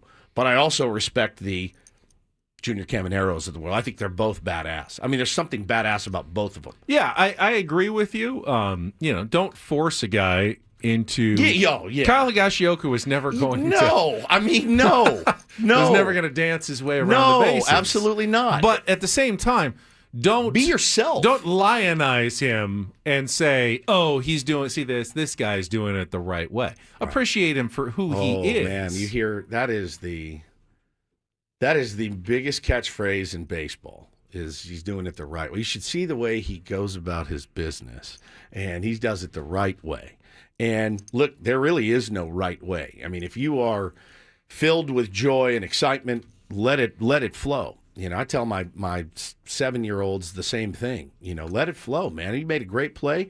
Beat your chest a little bit, man. Have fun with it. It's a fun game. It should be. It's supposed to be. We have taken a lot of the fun out of it, but it was electric, man. His bat went about 100 feet in the air, by the way. There's a pick 4.5 seconds hang time of the bat toss. You didn't see it on the original home run because they were showing the ball actually traveling, but there was a replay where they stuck with him with the bat toss. I was actually worried for the safety of everybody on the field because wherever that bat was going to come down, it was going to hurt a lot. Yeah, I tell my kids, if you're going to flip, just flip it lightly. Don't sling it at the guy on deck. Don't throw it in the dugout. But look, I think all this is good for baseball. I do. And Junior Camanero's a stud, man. It was so cool to see. And I just, I'm not for the WWE. You don't have to WWE baseball, but you also shouldn't flip out if a guy hits a massive home run like that off of you. What does Mad Bum do if that happens to him in that game? He explodes. He explodes like the drummer of Spinal Tap. He just spontaneously combusts. It's over for him. But, I also respect the way he played the game as well. I do. I can respect a lot of the different ways that this game's played. I loved it, though. I think in many ways, though, Fernando Tatis Jr. is the embodiment of a new culture in baseball. Yeah. One that at least has the potential to be embraced by a younger fan base and demographic. Something that baseball has craved for decades. And struggled to find, something that appeals to the younger generation. And Tatis is just, his swagger, his fun has the opportunity at least to do that. And that's why I think the Padres were in such a good place. I think it's why, you in particular want to see them continue to push forward. Because the Padres were on the cusp, at least they were, of maybe breaking through to a new level. The way the Golden State Warriors did. Yeah. Remember the Warriors? When we were kids? In the 90s? They're terrible. It was terrible. They were a joke. And they've turned themselves into a premier basketball franchise based on the Splash Brothers and changing basketball and with Steph Curry and winning championships. Yeah. And the Padres were actually on the cusp of making that giant leap. They made a leap, but they were on the cusp of making a giant leap. Not only, capturing attention, but perhaps changing the game and becoming one of the premier franchises in all of baseball. But they need a championship to do it. They need maybe a couple of them to really do it like the Golden State Warriors did. And that's the one thing that's eluded them. And you just feel like you don't want them to recede back. The backslide is impossible. The backslide is what you don't want. Keep up the momentum like the Golden State Warriors did, but it would be so much easier had they won a championship or two. Sean and the Jets said 7-year-olds shouldn't be bat flipping. Teach their own. They don't hit a lot of bombs, but they will they hit it and then they throw their bat and they usually sling it towards the guy on deck. What I'm telling them is hit it and you could flip it to the side. You don't have to flip it and pimp it and do Junior Caminero, but it is. You don't want anything dangerous. No, you don't want the bat'll hurt you. Yeah, that'll hurt you. Especially aluminum ones. Yeah. I mean, wooden ones aren't that much better, actually, but... Yeah. So, sorry, Sean, I'm not teaching bat flipping, all right? I'm not teaching them to do it. I'm just saying when you throw the bat... Just a little a wrist flip. Just a little wrist flip. Wrist flip. Bo's pretty good at it. He's got a little bing. I mean...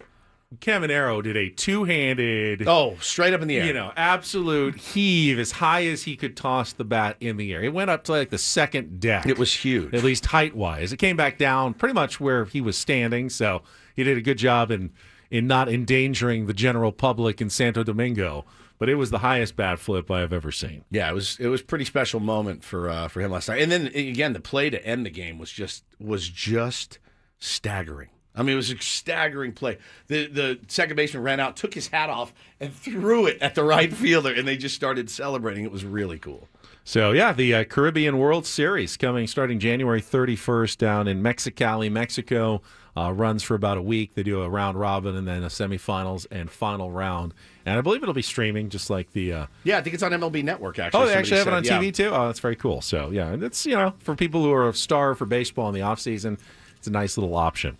We'll come back. We've got half of the show still remaining, including Take on Woods in our 8 o'clock hour and a little Padres prospect talk. A little tongue twister for me there. Almost. All coming up with Ben Woods on San Diego's #1 sports station, 97.3 The Fan.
All right, my friends, we are halfway home on a Tuesday. Ben and Woods, 97.3. The Fan. Great to be here with you. Having some fun this morning, talking a little baseball, getting ourselves worked up into a tizzy.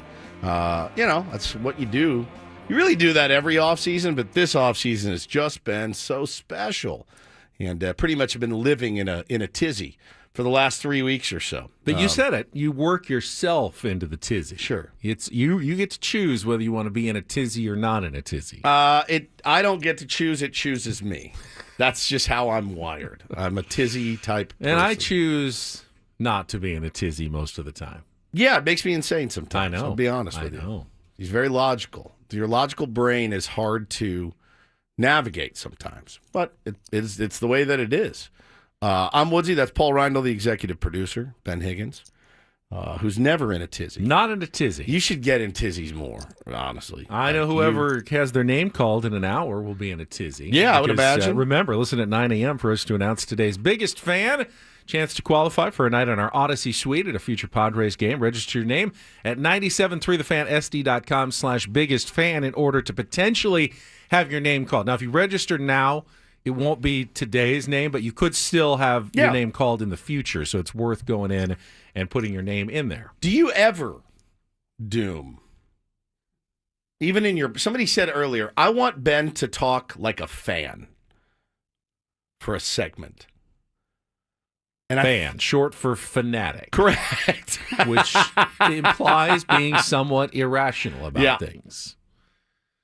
It's hard. I tend to stay in my rationality lane. Andros says, Craig and Braden say he gets in tizzies about SDSU basketball tweets. I've been saying this for years. There was a couple of years ago that I would get on Ben almost daily. And I was like, bro, I can't get you to send one Padres tweet in the middle of a game, but you rip off 74 Aztecs tweets, which I don't understand because I feel like you've been a Padres fan longer than you've been an Aztecs fan. And I think you have more connection to the Padres. Very true. So, but what is it the immediacy? Because baseball, you can get in that mode where you're like, well, who cares? We lost this one. We got tomorrow, right? We got this next year. It's so long. You can't work yourself into a tizzy about every game. It will make you insane. I've done it. And I haven't done it the last couple of years, and it feels good. But with the Aztecs, Paul, you've seen it with him. Oh, yeah. He'll rip off 34 tweets in a night about, Magoon Guath or something else. You're like, where's this passion for the Padres? It's not even like social media, though. We could go hours, maybe even days, without hearing from Ben.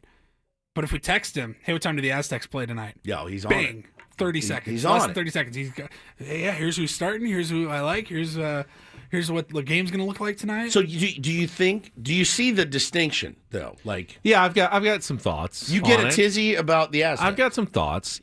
I think what gets me worked up generally is when I see some sort of like injustice that I feel is. So you don't feel there's an injustice unfair. going on right now with the San Diego Padres? I don't. I feel like there's about 100 injustices I going don't on. necessarily see an injustice with what's going on with the Padres. I do. I see actually kind of a logical progression of just how baseball works and where the Padres are.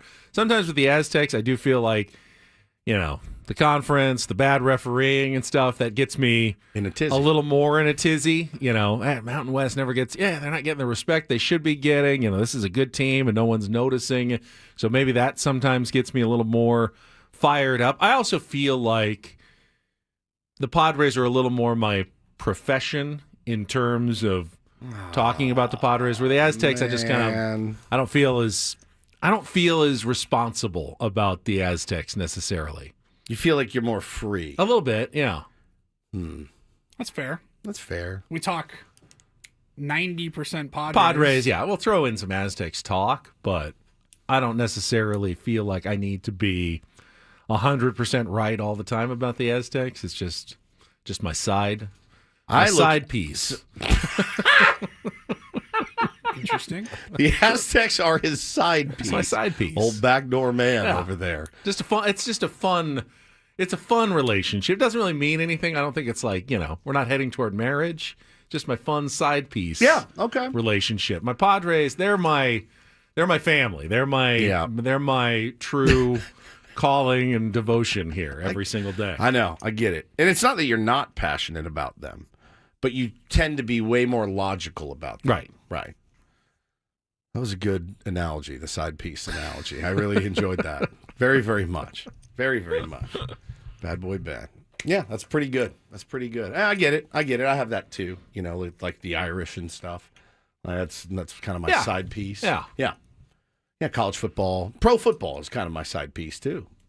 You know, I don't have a team that I really pull for strongly in pro football. But me neither. I've let myself just cheer for the Aztecs mostly, like without repercussion, and just like I just want them to do well and win. I mean, I want the Padres to do well, but there's part of me that has to remain somewhat journalistic and unbiased. I have to be able to criticize. I have to be able to praise. I can't get too emotional about the Padres and still do my job. I feel like I think you can. Because I don't. You can. Yeah. I don't know that I can. Okay.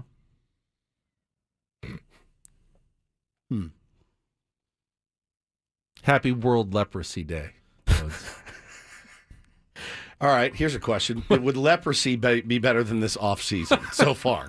Put up a poll. Would you rather have leprosy than go through this? I don't know that much about leprosy other than it just seemed like the scariest thing. When, you know, they put people, make them live on an island in a leper colony. And sounds terrible. Like body parts would fall off. Yeah. At least that's, I mean, I assume that they figured that out medically at some point. I would hope so, but I remember being a kid and you got to remember, I grew up in the Baptist church. So I thought I would get leprosy at some point, and I would lose a hand or a finger or something would fall off because of leprosy. What were you doing that would have caused leprosy? I mean, in the church I grew up in, dancing, anything, breathing, cursing. If that was the case, I would have been dead long ago. Footloose. Yeah, literally, Paulie. The church I grew up in was pretty much like Footloose. Really, like it was kind of just like that. And you can see why I am now the way that I am.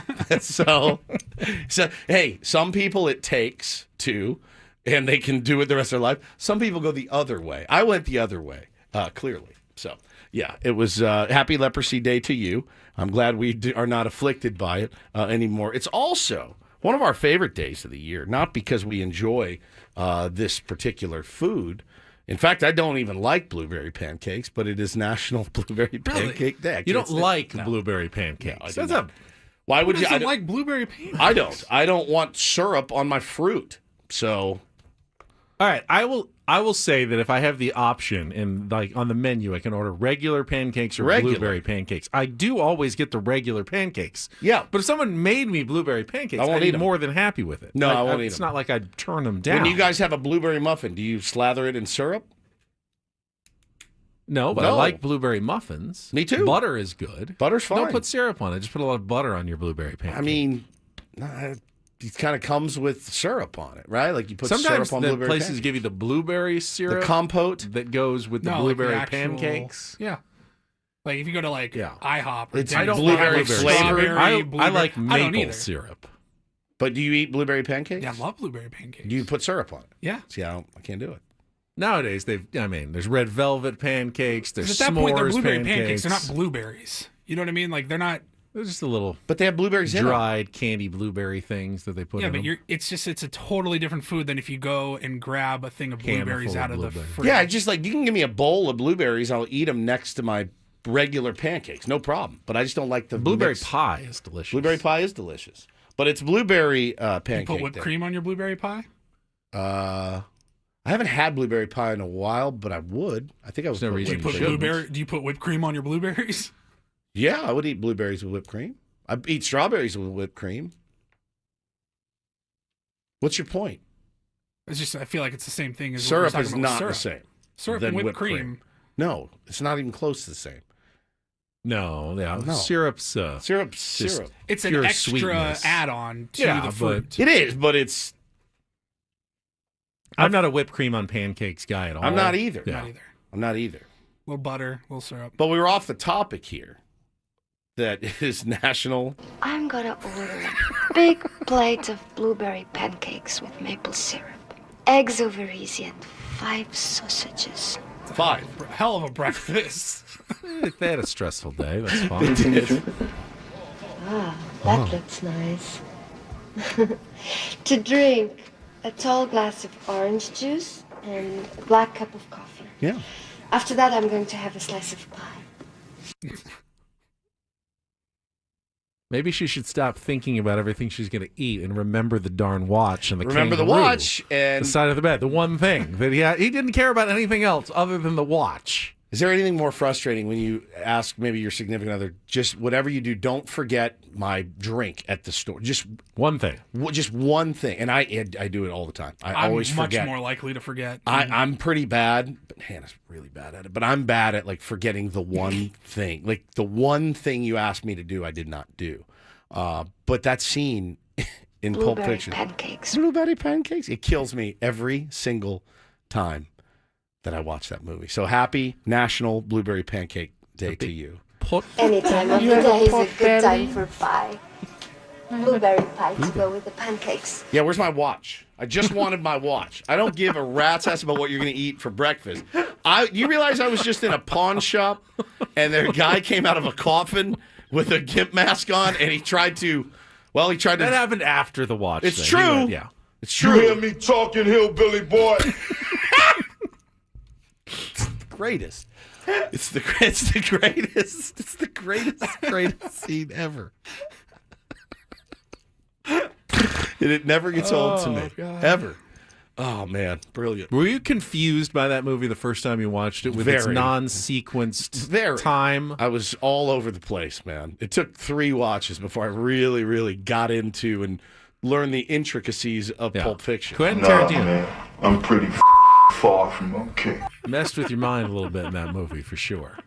Many different ways. I'm pretty sure I watched it again the first because I was I don't know 4 years old when that movie came out. God. So once I was old enough to appreciate it the first time I watched it. Did you watch it when you were 4? No. Oh, okay. No, I'm saying Right. years later. Years later. I'm pretty sure I watched it again like within 24 hours. And for the next 15, 20 times that I watch it, you always pick up something different. It's every time. So well done. It's every time. Maybe you have a family heirloom, like a watch, that you would like to bequeath to your one of your children. It's the birthright, and you have to you have to make that known by filling out a will, and you can do that by going to trustandwill.com. It's actually an easy process. Woods and I both went through it over the holiday break and found out really how simple it is. Just answer a few questions. In about 15, 20 minutes, you got documents ready. They'll send them right to you. Yes. You don't have to go to an attorney's office. You don't have to pay hundreds of dollars an hour. It's affordable, it's simple, and it's so important to take care of your family's the birthright. The birthright's exactly right, man. And establishing a power of attorney, like who makes the decisions. If you can't, a will or trust lets you name someone in your trust to make financial or, really important, medical decisions if you are incapacitated. So, look, it took me 49 years to finally come around to this, but 67% of Americans don't even have an estate plan. Don't be part of that statistic. Plan for the unexpected by going to trustandwill.com and use the code San Diego. Just one word. Spell it out all together, San Diego. And you'll get 10% off plus free shipping of your estate plan documents by, again, visiting trustandwill.com using the code San Diego when you check out. Elisa, thank you. Yes, it was one of my most incredible transitions ever from that conversation to the Trust and Will spot. We need a contestant for Take on Woods. Chance to qualify for Vegas. Had a great game yesterday. Woodsy pulled it out 5-4. If you want to join us for our musical trivia contest, 833-288-0973. And we're back next after traffic here on 97.3 The Fan.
Talk a little Aztecs coming up. They get a game tonight against San Jose State. I got good news. Your passion. I have good news for both of you. What's that?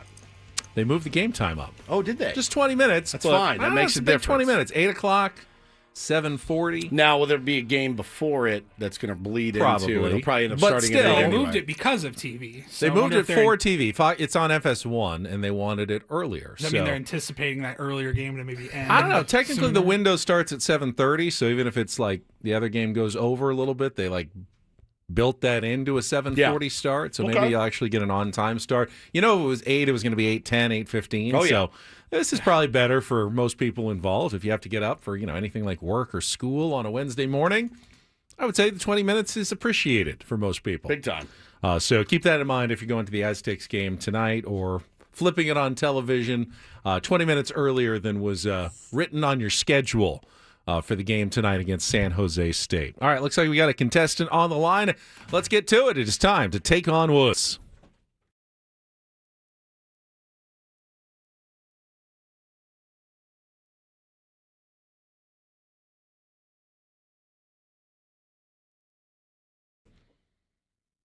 All right, let's see. Is this Eric? Yeah. Yeah, are you calling for Take on Woods? Me? Yeah, you. What's going on, man? How'd you know? Okay, let's go. I just have this sense. I'm really, really good. It's Ben's a psychic. It's called caller IDs. Name comes up. Sometimes it's right, sometimes it's wrong. We take a guess. You are Eric, indeed. That's me. That's you. All right, then get ready for some Take on Woods. If you can beat or tie Woods in our 5-question musical trivia challenge, you will qualify for our trip to Las Vegas. The grand prize, 2 nights at Planet Hollywood, and tickets to see the Scorpions. They're returning with their 60 Years of the Scorpions Las Vegas residency show, live August 14th through the 24th at PH Live at Planet Hollywood Resort and Casino. Tickets are on sale now at Ticketmaster.com. We'll throw in a $100 gas card as well, but it's not an easy game. You're taking on the champion Woods, and you get to pick our category today. Here are your choices. We have All In, 5 song titles that begin with the word all. We've got It Starts with Rock and Roll, 5 song titles that start with the phrase rock and roll. And our new category, Not Those, These. Those are 5 song titles that all include the word these, and that's an all 2-second song category. So, All In, It Starts with Rock and Roll, or Not Those, These. Eric, what would you like to play? Let's go with All In. All In. All right, we had an All In category a week or 2 ago. We've got another one. 5 song titles that begin with the word all. You'll have 60 seconds to answer as many as you can. If you don't know an answer, say pass. We'll come back to it if there's time left on the clock. First question's the 2-second song. Paulie's queuing it up now. You have to give me both the song title and the artist to score that point. And remember, they all start with the word all. Eric, you ready to play? Let's do it. Paulie, you're good to go. I need 1 second. Paulie needs just 1 second to cue it up. Eric, how's your week going? It's going pretty good. All right. First time in. All right. Good luck. Remember the category, All In. 60 seconds on the clock. Your time begins when Paul plays the music for our 2-second song. Good luck, Eric. Let's take on Woods. Hit it. This ain't no disco. Sheryl Crow. All I want to do is have fun. All I want to do, correct. Have some fun. It's not No Trouble, it's No Treble, in which 2014 debut hit from Meghan Trainor. What was that? Pass. What 2008 single by Kid Rock weaves in elements from Warren Zevon's Werewolves of London, Leonard Skinner's Sweet Home Alabama, and Bob Seger's Night Moves?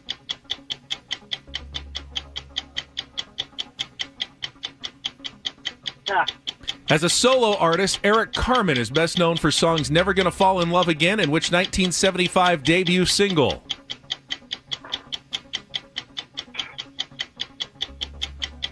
Which 2013 number 1 hit by John Legend is dedicated to his wife, Chrissy Teigen? Oh, my life. Incorrect. Let's see. It's not No Trouble. It's No... well, we kind of ran into a real roadblock after the first song. You got All I Want to Do by Sheryl Crow, but Meghan Trainor is All About That Bass, All Summer Long by Kid Rock, All By Myself by Eric Carmen, and All of Me by John Legend. All right, 1. Hang on the line, Eric. We'll see. Tough category. All right, Woods doesn't get that category. He's got to figure it out on his own. 60 seconds back on the clock. Woods, your time begins when Paul plays the music. Good luck. Let's take on Eric. Hit it. This ain't no disco. Every Day is a Winding Road by Sheryl Crow. That is incorrect. Oh. It's not No Trouble. It's No Treble, in which 2014 debut hit from Meghan Trainor. Pass. Which 2008 single by Kid Rock weaves in elements from Warren Zevon's Werewolves of London, Leonard Skinner's Sweet Home Alabama, and Bob Seger's Night Moves? I know the song. Pass. As a solo artist, Eric Carmen is best known for songs Never Hungry Gonna Fallen. Eyes. Incorrect. Come Which on! 2013 number one hit by John Legend is dedicated to wife Chrissy Teigen? Oh my God. Your Beautiful Tank. Incorrect. It's not No Trouble. It's No Treble, in which 2014 debut hit from Meghan Trainor. I don't know. Which blank. 2008 single by Kid Holy- Rock no weaves idea. in elements from No Warren. idea. Really? Well, I know the song. I don't know the name of that stupid turd. This is incredible. Down by the river. It's not. That's can't not believe this right. just happened. This is a shutout. Eric, you've won 1-0. 1-0. The category's all in. All these songs start with the word all, right, which hang on. means it's not Winding Road. It's, by Sheryl Crow. All I It's Wanna Do Is All I Have Some Want to Fun. Do. Yeah. Meghan Trainor is all about that bass. Okay. All Summer Long All by Kid Summer Rock. Long. All By Myself by Eric Carmen. Damn it. And All of Me by John Legend. Wow, that's a rarity if it's ever happened.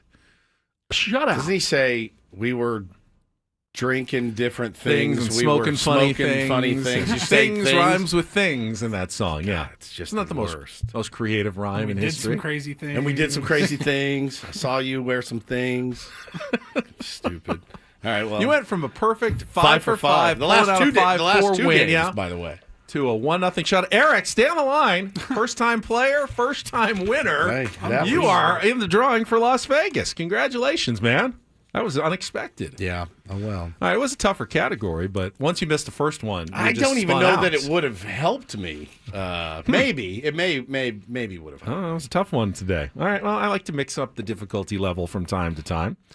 Yeah, I All got right, bodied. We'll Sorry take a about time that. out. All right, we know it's always been the case that the Padres are going to need some of their top prospects to augment the big-time players on their roster.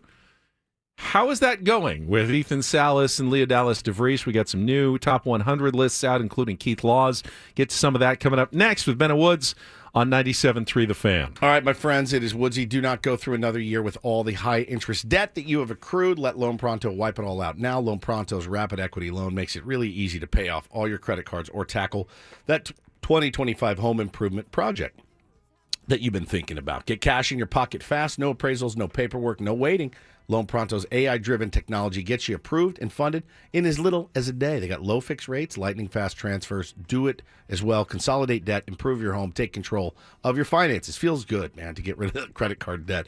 Imagine being credit card debt-free by this time next week. So don't wait. Call Loan Pronto now, 619-207-4336, or go to loanpronto.com. Get your free rate quote now with no hard credit pull at 619-207-4336, or go to loanpronto.com. Get the process started.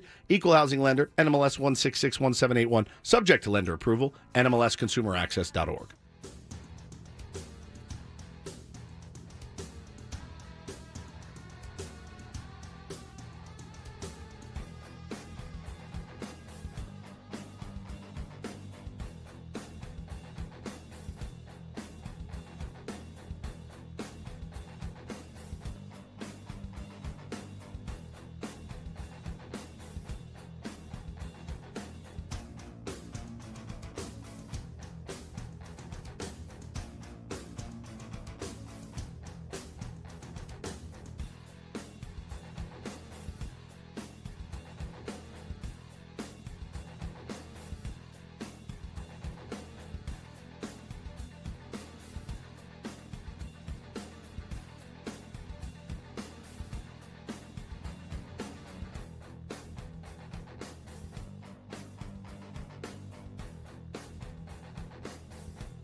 So hopefully he doesn't mind if I share what was going on during the break. But Woodsy just ducked out of the studio after his loss. Did you get Eric's information? He's still on the line. I still need to grab Get that from Eric. So, Woods is back.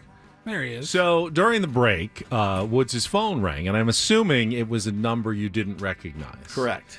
And you popped it, as sometimes you tend to do, onto speakerphone. Yes. And I was picturing what I have heard you do on numerous occasions. When you get some sort of a telemarketer or scammer, you turn it back on them. You play along, and you waste their time so that they don't waste other people's time by calling them. Correct. Something you just, I think, do to amuse yourself from time to time. In this case, though, took me by surprise. You caught yourself just before you probably were about to say something mildly inappropriate. Correct. And realized that it was not a spam caller. It was not a scammer, a marketer. In fact, it was a real phone call of an important nature. And I'm glad you caught yourself before saying something that you or one of our former colleagues might have regretted. I got a text from many of the longtime Tier 1s of the program may remember one, Alex Perlin, a.k.a. Hammer, who is beloved. Love it. And he texted me the other day, and we keep in touch. And he said, "Hey, man, I put you down as a reference." And I said, "Oh, okay, great, no problem. Yeah, I'm a great guy to use for reference." That was the reference right there. So she had to fire some questions at me about the kind of person that Hammer is and the kind of work ethic that he has, et cetera, et cetera. So I gave it to her. So hopefully he gets the gig. He's great, man. He's great and is looking to get a gig a little bit closer to here, which would be awesome. And maybe make some appearances on Ben and Woods at some point. But he's grinding, man. He's been crushing the last few years. And like I said, stay in touch, a bit of a mentor-mentee relationship. So just gave her the straight dope on the Hammer. Well, good luck to Hammer. Yeah. Hopefully he gets the job. And I'm so glad you didn't torpedo his chances with an ill-timed that was close. Comment to Can the you wrong imagine? person. I would have absolutely buried him. It's like, oh, nice reference. He was just doing like a bit with me. So that was, I'm glad I got that done. You would have had a lot of explaining to do over there. All right. Well, some new top 100 prospect rankings are out. They've been kind of dripping out since the end of the season, Baseball America. Weird way to put it. Just drip, drip, drip, drip, drip. Keith Law. Say that, Paul. Keith Law released his yesterday. Wow. And I think it's important to talk a little bit about this because the Padres' future rests somewhat heavily. We can't do this to these kids. On some of these kids. And we'll get to that coming up after a check of traffic here on 97.3 The Fan. From the 855 Get Ross Traffic Center, protecting San Diego after accidents or injury, here's Kelly Danick. Several problems in the North County, south on 15 before Gopher Canyon. Vehicle being moved over to the right shoulder. Also collision on westbound 78 before San Marcos Boulevard. Looks like one vehicle overturned. Appears to be mostly over in the right lanes. Getting reports of a possible encampment fire northbound 15 before Mission Road over the right shoulder. Westbound King Freeway just past Federal. We're getting reports of a two-vehicle accident blocking a slow lane. And Kelly Danick with Ben and Woods, San Diego's #1 sports station, 97.3 The Fan. So as you know, A.J. Preller has done a pretty remarkable job the last few seasons of parlaying his minor league prospects into major league talent via just a plethora of trades all over the place. But something has definitely changed in the last year or so.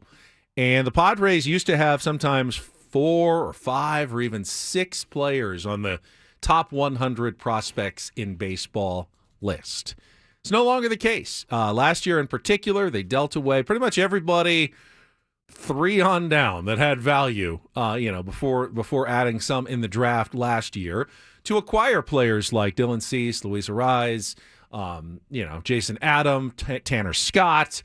Everybody who had some value was shipped out other than the top 2 remaining prospects in the system. The question is, how are those guys doing, at least in the minds of the people who know minor league prospects the best? Keith Law is one of them, follows the minor leagues very closely. He's always been higher than some of even the other lists on Ethan Salas. And it remains the case because in some other lists that we've seen, Baseball America being one in particular, Leo Dallas DeVries has eclipsed Ethan Salas as the top Padres prospect in the top 100 lists. Not on Keith Law's list that he released yesterday. He has Ethan Salas. He had him at number 3 last year out of the top 100. So maybe somewhat concerning that he's all the way down to number 17 in his 2025 list that he just released. And that's obviously mostly because didn't have a great season offensively last year at low single A. Now, was he incredibly young? He was one of 2 18-year-olds to start at that level in the entire league. Is it to be expected that there's going to be some difficulties adjusting offensively? Of course. Does his defense still project as pretty much top flight, major league caliber behind the plate? It does. It does. There's still a major upside. That's why he's still a top 20 prospect in all of baseball. But, there are a lot of top 20 prospects in baseball that don't pan out. Oh, yeah. Either, Woods. Oh, yeah. And there's a lot riding on this kid. The Padres have invested heavily in him and have held on to him when other teams probably would have offered quite a bit to, wrench him away from the Padres system. A.J. Preller has been unwilling to do some of that. Makes you know how much A.J. thinks of this young kid, the fact that he's kept him when so many teams have asked about him over the last couple of years. Yeah, it's a big year for Ethan Salas, I think. I mean, it's weird to say that about a 19-year-old, but I think it is a big year for him. The last line of Keith Law's write-up says, however, at the very least, there's a lot more skepticism about his probability to become a star among other scouts and execs than there was a year ago. And I think that's probably a pretty standard line for a lot of these guys, right? If they found themselves in the top 20 last year, I'd like to know how many in the top 20 are still in the top 20 from last year, but I don't know. I don't know the answer to that question. And you really never know with a prospect. But at the very least, Ben, he can be an elite defensive catcher. And, obviously you want the whole package, right? You want the guy that can hit, that can throw guys out, that can frame, that can block, that can call a game, all of those things. It's a lot on the plate of a 19-year-old. I think this is a really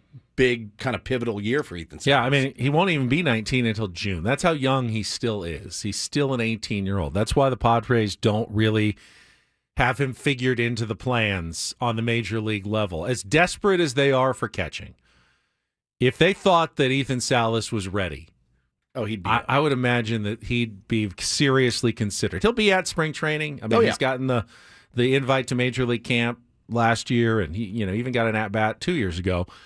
I would imagine they'll give him a look, but I don't think that they're ready to push him to the Major League level yet. My prediction: this is, as you said, a pivotal year.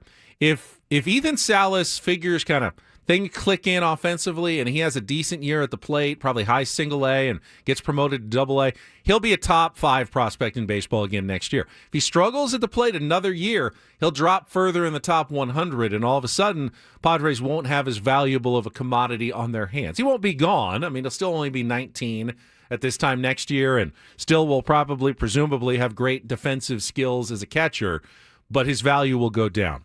The other in Keith Law's list, top 100 Padres prospect, is Leo Dallas DeVries. Stud. Number 31. But we were just in Peoria. You can tell how excited. I mean, they don't like to, it's like picking, your own children. You don't want to pick favorites, but my feeling is that the Padres have really, really started getting excited internally about Leo Dallas DeVries. They have a very, very talented middle infielder on their hands. They really, really do, and by all accounts there. And it's funny because I just got a text from a buddy who this is their business, and he said, look, he's got a chance to stick at shortstop. He's a plus runner. He might end up with 20-plus home run power. Give him a full, healthy year. He did get injured on a play last year, but the text that I just got essentially just said, hey, look, Keith Law's great. He knows the depths of every organization, but, quote, might end up with 20 homer power on Leo is woefully light. He's a solid bet to hit 20 as a 19-year-old in high A this year. So that's something that you want to read, not the other way of, might Might not be what we all thought, and you'd hate to think that about Ethan Salas after just a year. I mean, he's been a little bit rushed along, but you got to test these guys. You got to see what they're ready for. As young as Salas is, Leo DeVries was the only 17-year-old playing any like single A or above baseball in at all in the minor leagues last year. He turned 18 in October, so this entire year he's just going to be 18. Continuing to grow. I mean, he's not even as old as some of the people who will be drafted this year out of high school. Correct. That's how young he still is. So, Padres aren't, I would think, looking at him for a couple of years still at the big league level, but they are so excited about Leo Dallas DeVries. Now, he does. He says in here he barrels the ball. He rarely misses fastballs. He struggled with some other pitch types, which is not to be unexpected for a kid his age. But he doesn't panic with 2 strikes. He only swung and missed slightly more often in those spots with 2 strikes. And if you've watched the highlight reels of Leo, I mean, he looks like the real thing.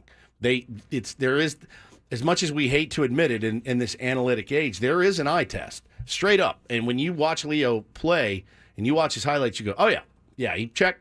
He's got it. He passes the eye test. When you're in the presence of Leo Dallas DeVries, he passes the eye test as well. So you go down Keith Law's list, and I wasn't surprised, but you don't see any other Padres in the top 100. In fact, I don't even know if there were any others that were even knocking at the door. Now, at this time next year, you'll have a few. There's 2 guys in particular that I'm watching closely this season that could bust their way into the top 100 pretty easily. They're both big starting pitchers, left-handed.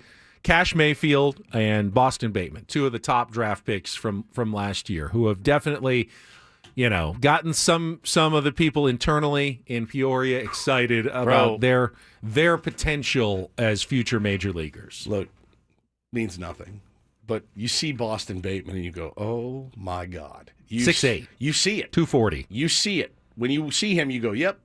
Barring some catastrophic injury, you'll be up. Like, you look like he carries himself as a big league pitcher today. A week ago, carries himself around Peoria like, oh yeah, I'm making the jump sooner than anybody thinks. He is a stud, straight up. So I didn't see Cash Mayfield, but I did see Boston Bateman, and he's an impressive specimen. So neither pitched at all in the minors last year. After being drafted, bring him along slowly.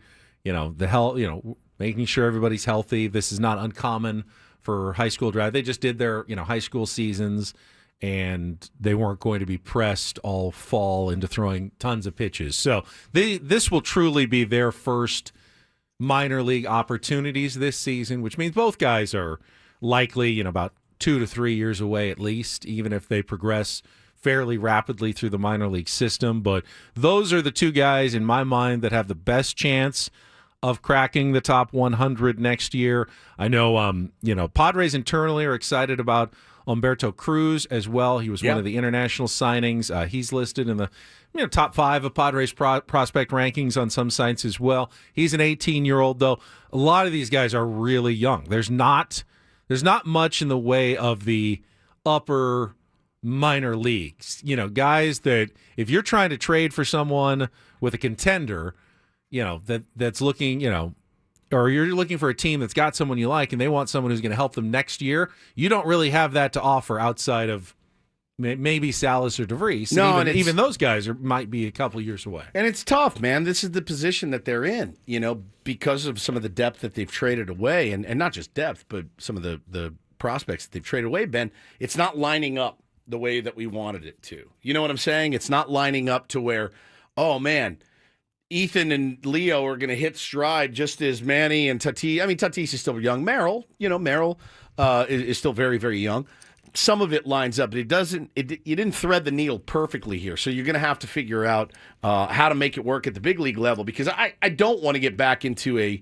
KG just said in the chat, I'm excited if we get into prospect development again. Okay, I'm with it, and I realize that you need it, but you also need a big league club that's going to compete, especially how close they are. Yeah, but I think there's a future world in which Fernando Tatis Jr. and Jackson Merrill are in their primes. Yes. that Leo Dallas DeVries and Ethan Salas are coming into their own, but are still young, controllable, affordable. And Manny Machado and Xander Bogaerts are more on the elder statesman, but still, still producing not at, MVP levels, but enough where you feel like, hey, there's still really solid major leaguers who are really contributing. And if you have those other four guys, I mean, that could be still a really solid core 3 or 4 years down the line that keeps your window open. But for that to happen, you need to hit on Salas and DeVries. Correct. And they have to be affordable and producing probably by the year, 2027. Yeah. If you want to keep that window and stretch it through the rest of this decade. Just in time for the lockout. That's 2027? Yeah. It's cool. Postpone their debuts just a little bit. Just a year or so. I'd like to think that they'll figure it out. Me too. There's no evidence that suggests that they will be able to, considering how they've handled these all in the past. I was just going to say, I thought you were going to say there's no evidence to suggest there will be a lockdown. No. I'm saying now you can plenty of book evidence to suggest that they are not going to get things figured out. Yeah. But a little pie in the sky dreaming, you'd like to think that for you got the health of both sides in the game, that they'd like to come up with some sort of solution that does not involve missing baseball games. That would not be ideal. Now, fans will, if it's like the last one and spring training starts a week or too late, that's forgivable. That is it? It was. Well, it was last time. Well, what choice do we have? Of course we have to forgive it because we want baseball. But if it's, hey, we're shortening the regular season to 80 games, we listen that I don't know that baseball at least survives easily if they get to that point. Yeah. I agree. But yeah, I mean, look, it's probably not the number that AJ Preller wants in the top 100, only having 2. But again, these lists are very. It's debatable, right? There's a lot of debate going on, and everybody thinks that. I mean, how many of these top 100 are going to make the big leagues in the next 2 years? I don't know. But a lot of teams are pretty set. Oh, there's guys outside the top 100 who turn into great big leaguers, and plenty of guys inside the top 100 that don't. But there is some importance to the perception that you have a lot of talent. Now, if a bunch of other teams think, hey, I think Keith Law is wrong, I think the Padres have 6 of the best prospects in baseball, and they want to trade for them, great, you're fine. But other teams look at these rankings, too, and go, I don't know. I mean, if these guys aren't high on them, then maybe I don't want to acquire them. So they're important in the sense that it creates value for your franchise when other people recognize that you have good minor leaguers. I need to go back and look at where he had guys last year, because some of the guys are not here. They're in other organizations. Lesko. I think they were top 100 guys. Yep. I did see Drew Thorpe is going to be out for a while. He's got an issue with his throwing arm for the Chicago White Sox. So that's one that we traded for Dylan Cease. So, yeah, man, you never know, man. Prospects they're fickle. They're a fickle bunch. But you do need them to hit. You do? Yeah. A little quick update on Padres in the minor leagues and what the future may hold for this organization. All right, still have an hour to go here this morning. Coming up at the top of the hour, right at 9 o'clock, we will announce another name in our Biggest Fan contest. So if you've entered at 97.3thefansd.com/biggest fan, you want to be listening, coming up in about 5 minutes, we'll have the next name to qualify for our grand prize drawing. Night in the Odyssey Suite, some Aztecs, and I totally forgot about one other sporting event I watched. I watched way more sports than you did. I watched like 5 sporting events last night. You did crafts and arts and crafts. Creative night.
Final hour of Ben and Woods, and as we're going to do Still it, an hour, huh? Good God. 1 hour. Well, technically like Full 50, hour. 55 minutes or so. Jeez. Annie Nelson coming up at 10 o'clock, but as we're going to do at 9 o'clock for the next couple of weeks, it is time to announce another name in today's biggest fan contest. Today's biggest fan is Wyatt Driscoll from El Cajon. Wyatt, give us a call back in the next 10 minutes at 833-288-0973, and you will qualify for our grand prize, 20 tickets for you and your friends for a night in our Odyssey Suite at a Padres game later this season. Wyatt Driscoll, remember, register your name at 973thefan.sd.com/biggest fan so you can hear me say your name like I just said Wyatt's name. Good luck, Wyatt. Good luck, Wyatt. And if you know Wyatt, let him know. Reach out to him. Let him know. Or if your name is in the hopper and you don't want the competition, don't let him know. Yes, it's true. totally up to you. That's One true. way or But the other. you could be one of the 20 people he It's selects. probably a better strategy. You get 5 guys together. We'll all listen. You know, If you win and you got reminded by someone to call, I would think they'd have to be high on the list of potential invites. Imagine not getting. I told you to I was call the one who fan. told You to didn't call. invite me. You didn't even invite me. I had 20 invites. I didn't get one of them. Funny thing is, I can't imagine rounding up 19 people to bring with me. I don't have 19. Yeah, I'd people. have trouble. I would too. Getting to 19 as well. I would too. Would you want to invite some people? Paul, Yeah, you want to invite some everyone people? bring 5. figure it out. Terrible, man. Terrible. But hey, look, it's Cadillac problems. That's a good problem to have. All right, so you watched No Sports. Paulie watched comedy special. Yeah, I watched Lakers, Duke, Clippers, LIDOM, the Dominican Winter League Final, and I watched TGL Week 4 of it was Tiger Woods. I watched a little at dinner. Jupiter Links golf against Boston Common, which was Rory McIlroy's 3-person squad, and for the first time, it's actually a good, entertaining match. This was the first time I missed it. You know, being able to sit down and watch really any of it. I saw some on the TV. The first at 3 dinner. weeks were like terrible blowouts. Not close, not a lot of drama. This time, it was actually a pretty decent match between the two sides. It was back and forth. It was close. Tom Kim was kind of the big star on Tiger's team, was making some of the big shots. Tiger, though, had to make a putt on they had thrown the hammer, which is what doubles the hole, and Tiger had to make the putt, and it just barely snuck in. They would have been down 1. Instead, Tiger's team won? Tiger's team. So it ended up going to a sudden death, like a tiebreaker. They do a chip-off, like a closest to the pin, best of 3 chip-off, and Tiger's team ended up winning the chip-off and taking their first victory. But it also featured the first ever shot clock violation. And wouldn't you know, the person who got the shot clock violation was Tiger Woods. Wow. Yeah, he was lining up a putt to tie the hole, about a 12-footer. To tie one of the holes, and he's sitting, and it's like 10, and he's like looking at it, and he's lining it up, and he gets over, and it's 6, and he's just kind of standing there, 5, 4, 3, 2, 1, and before he takes his putter back, he's and Tiger actually loses the hole because he didn't get the shot off in time. And this is something that was actually discussed a lot this weekend at Torrey Pines. Pace of play on the PGA Tour. It's absurd. The round was 5 hours and 49 minutes or something. 5.5 to 6 hours long. That's unacceptable. It's not good entertainment. I don't think it's good for the competitors. It's not good for people who are going out there and watching the golf. Your longest round should be 4 hours. I mean, they're playing threesomes. They're good golfers. It's not like, they're making a bunch of triple bogeys and having to search for their balls. They have people who find the ball immediately. So how can 4 dunces like us, you're not included, you're like a 5, but how can me, Paulie, a couple other guys go out, have to look for our balls, hit 3 balls off the tee, 6 putt, and we get around it in 4 hours? It's absurd. It really is a problem. And there's talk. I mean, there is a rule There's on the a PGA rule. Tour. You're supposed to hit it within 40 seconds once you get to your ball. It's not enforced. They enforce everything else in golf. Literally everything. Oh, your wedge grazed the sand. We're going to bang you for 2 shots. But the one thing that everybody wants to be enforced, they don't enforce. Now, I was watching early in the final round, and it wasn't all on the final group taking forever. Like, they were standing on the 3rd tee for a good 10, 15 minutes That's while insane. like Joel Damon was down in the canyon trying to hit his shot. And I get sometimes there's shots that require a little extra time. He had to climb down there. His caddy wouldn't even go down there with him and figure out how to actually play a shot from like the ice plant down in the canyon. Okay, you're going to have those things that slow down a golf round, but there's really no reason. And I understand that you've got different factors. You got to figure out your lie, the wind, your club and everything. And you make one mistake and all of a sudden it could cost you hundreds of thousands of dollars. You picked the wrong club, a 7 instead of a 6, and now you're in the hazard instead of on the green. 2 shots, 3 shots. That could be the difference between $500,000 at the end of the day. So guys want to make sure that they've got everything right before they pull the trigger, but it's becoming too long. I'm sure pitchers would like an extra 30 seconds to regroup after they give up a bomb or hit a guy or walk a guy. I'm sure that a quarterback would love an extra 15 seconds to get the play going. It's very enforced. How about a basketball player searching for the right shot? Like, it's enforced in every other sport. There's no reason it shouldn't be enforced in golf. You want to talk about the sport that has the biggest pace of play problem, it's golf. I mean, it is excruciatingly long sometimes, and it's awful for the players, too. Standing around for 15 minutes on a tee box is insanity. But watching TGL, and I get they're not walking between the shots, and they're not, the conditions don't change. They're inside, but they can play quickly if they have to. Yeah, you can see that it is absolutely possible for a professional golfer to just walk up and just hit the shot. Yeah. It's right there. You've done it a million times. It's not that different from every other shot you've ever played. Chris says the real problem is you guys are bombing it further than ever. They're waiting for greens to clear on holes they weren't before. Yeah, they're going for 5s and 2 and 4s and 1. So I get that part. But, But if you took less time on the greens, not spending so much time reading every grain of grass with your caddy, those greens would be clear faster. Things would be going faster, and I get it. I'm a fast player. I'm a fast player too. When I play golf, and I want to get it over with. Sometimes I worry that I actually go too fast, and I should take a little bit more. Well, you're not playing for PGA Tour money, so you should absolutely be fast. I should be fast. Yeah, as should everybody. Yeah. Even on the PGA Tour level. Correct. Just play quickly. It's better in every sport. It is. Wait, is there ever a sport that we thought, I need this thing to drag out. I love this, but I just wish it was slower and dragged out a little bit I wish longer. it dragged out more. I'd like this to drag on for another hour. Baseball's tried to fix it. College basketball has a huge problem now with the video reviews. And let's stop the clock again and go to the scorer's table. And let's see, did it really go off of someone's fingertip? That drives me crazy. You want to see Ben get a little passionate? A little tizzy? When a guy is dribbling a basketball and a guy reaches in behind and knocks it out of their hand and it goes out of bounds. Yes. Who was it off of? In the history of basketball, it's always been off the guy who knocked it out of bounds. But now, in the last 2 minutes of these games, the referees have to go to the scorer's table, because what if the guy knocked it out of his hands, but then it rolled off his pinky on the way out of bounds, and technically it last went out off of the guy who was dribbling, but the spirit of the rule, to me, is the guy who knocked it out of bounds is the one. I mean, that's who it went off of. Just keep it with the offensive team's ball. We don't need to stop the game for 9 minutes to determine, did it actually roll off his index finger after it was tipped out of bounds from the guy who knocked it out. Now, it's a fine line, though, because, you want accuracy. I want accuracy, especially in baseball. That's the sport I care most about. I want accuracy, but I also want the game to be 2 hours and 20 minutes, right? Max, 2:30. Perfect. That's great for me. But I also want it to be accurate. So it's a fine line of trying to make sure everything's accurate and also keeping the game moving. So I understand that part. Yes, but I mean, in baseball, the oversliding at second base, it's terrible.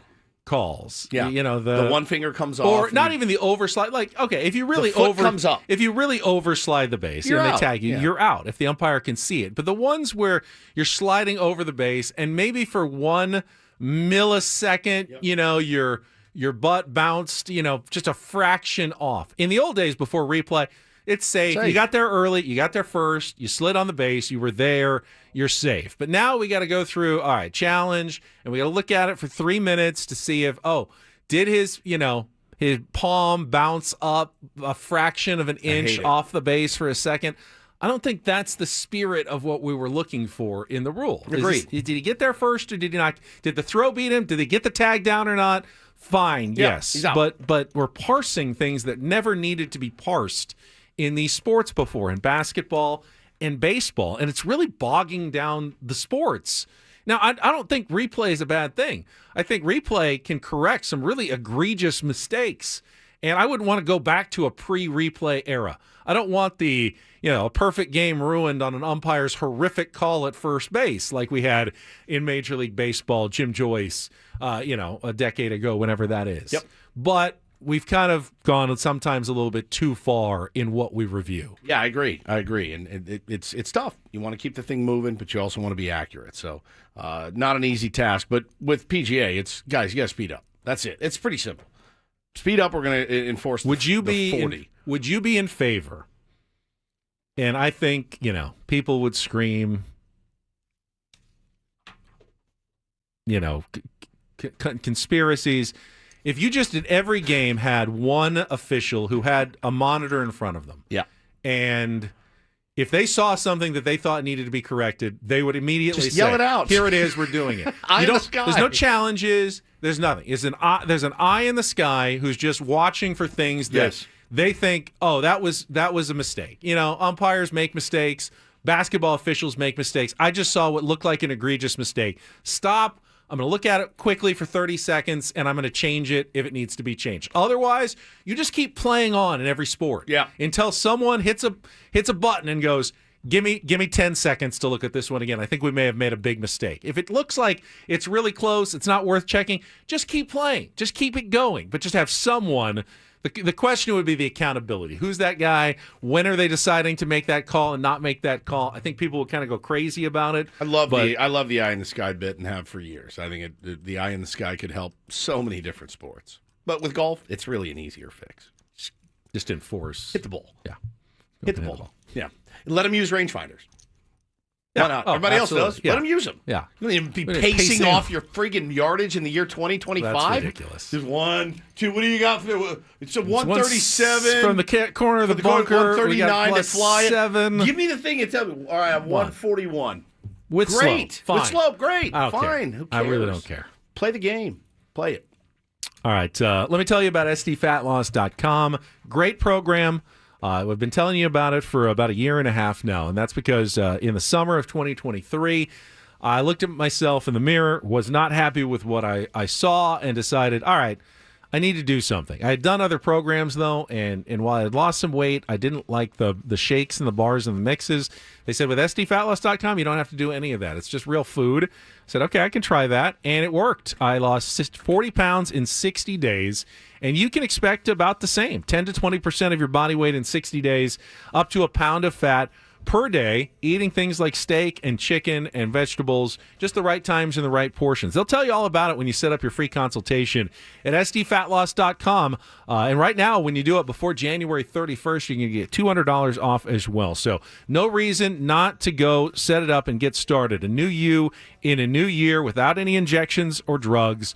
Yes, you see the ads for the injections. Are you ready to take those the rest of your life? Like every single week, go and get a shot? Because if you stop, there's nothing sustainable about those programs. This is sustainable. I have changed everything. I feel so much better.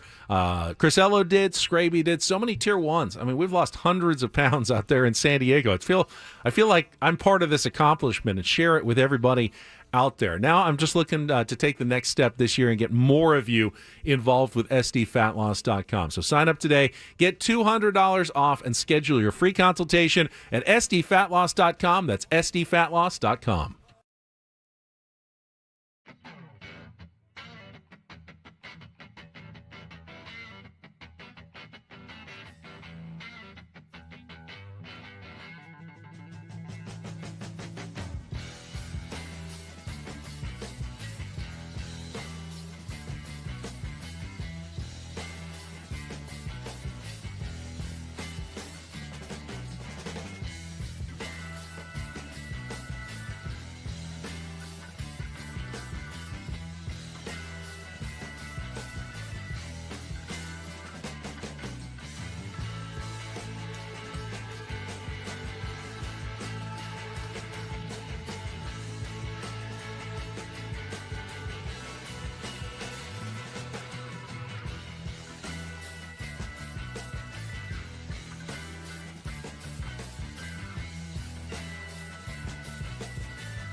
As I mentioned, a little earlier start than we thought for the Aztecs tonight against San Jose State at Viejas Arena. Originally scheduled for 8 o'clock. Now I believe 7:40 is when the game is scheduled to tip off. FS1 on television.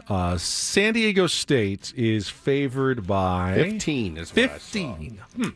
San Jose State is not that bad. They just beat New Mexico. Now, that was at San Jose State, but they just beat. It's the only loss New Mexico has suffered in conference play. So you can't just assume that this is an easy win. And Aztecs beat Air Force by 19? Air Force beat by 1. They beat Nevada by 19. Yeah. Now, Nevada's a better team, and they won on the road by 19. Makes this one a very difficult game to handicap. I will say that. Staying away. How about that? The Spartans have won 3 of their last 4. They played the Aztecs close twice last season. Different teams, obviously, but 81-78 in San Jose, 72-64 at Viejas. But the last time San Jose State won in San Diego, 1997. So the Aztecs, I think, have won 13 straight or something like that against San Jose State. I mean, they should win this game. It would be fairly disastrous if they didn't win this game. San Jose State's the cover is in question. 171, but in the cover of 15, I just have no idea. 15-point win is fine. So is a 14. So is a 16. Just don't really have any clue as to how this one will play out. Hopefully, it's not one where you're stressing in the last 5 minutes, though. That would be my wish for tonight's game. They're just a hard team to handicap, the San Diego State Aztecs. They are. They're a hard team to look at and say, oh yeah, no problem. I mean, you don't know really what team is going to show up. You know, you have an inkling they're probably going to start slowly and finish strong like they did in the last game. So I don't know, man. I'd probably stay away from that one if you're a gambling person.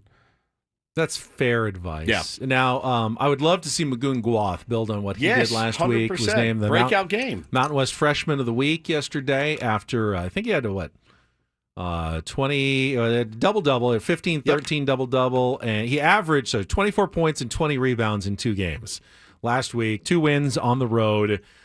He received the honor. The Aztecs have also had Taj DeGorville get it twice and Farrell Compton get it twice. So, I mean, you look at the future of San Diego State. If they can keep those guys together for a year or two, bodes very well for the Aztecs having that much talent on the freshman level that's already contributing, to the team this season. But I think for Guath, he just needs to keep building on the momentum. DeGorville's played pretty well. Compton has not been playing as well lately. I feel like for whatever reason, and Mark Ziegler wrote about it. These are the dog days of the college basketball season. They have the dog days of baseball are like August, when you've been, traveling for months and it's just like wearing down, but the finish line isn't exactly ahead. This is when it is for college basketball. You hit the conference season, you got 2 games a week, a lot of travel, school gets back, so you got to start going back to classes, practices, buses, planes, altitude. But March Madness is still a month and a half away. So this is kind of that time, and you saw the Aztecs go through it like last week. Yeah, they had a bad week. Now, did they get over it, and have they pushed through against Nevada and have turned a corner? I guess we'll find out a little more tonight whether they've turned a corner or the Nevada game was just a nice night for San Diego State, where they took advantage of a team that wasn't shooting very well and hasn't been playing that well lately. So we'll find out tonight against San Jose State. Paulie, in the Reindl Report, are you doing the MLB The Show cover? Is that one of your stories? It just dropped. It's the best video game out there, in my opinion. I mean, I love baseball, so I'm a little bit biased to that. But every year they do kind of a big launch for the cover. And as I understand it now, there's 3 players going to be on the cover. You saw a couple guys putting out videos yesterday. Ellie De La Cruz, Gunnar Henderson from the Orioles, and Paul Skeens is going to be one of the cover athletes of MLB. I love Paul Skeens. MLB The Show 25. They're going younger. Yeah. But didn't invite Jackson Merrill. No Dodgers either, which I find is very, very weird. I mean, you could have just slapped Shohei on there and called it a day, but... Has he been on the cover? I don't know. I don't remember the I don't covers. really play that game. You don't like MLB The Show? I just don't play it. Oh God, I love it. I can lose myself for a weekend. I'm trying to I don't remember a lot of the past covers. Well, the way I play MLB The Show is I play it like Andrew Friedman does. I turn off salary restrictions. I put it on easy mode, and I just sign and trade for everybody I want. Is that satisfying? Yeah, I'm pretty satisfied when I build a super team. Really? Yes. Are you kidding? Are Dodger fans satisfied right now, or do they want it to be more difficult? Don't you feel like the I don't. enjoyment is in the challenge? No, I like to trade for the guy. I don't turn the salary off. I force trade on. Do you like create super players? No, stuff like that. No. I keep it. I keep it within the real players. I don't create like Ben Higgins, the brilliant catcher for the huge Padres. power, Right. huge average, huge speed, like 99, correct, in everything. So now, can you play? I haven't played video games in a while, and I really haven't played MLB The Show.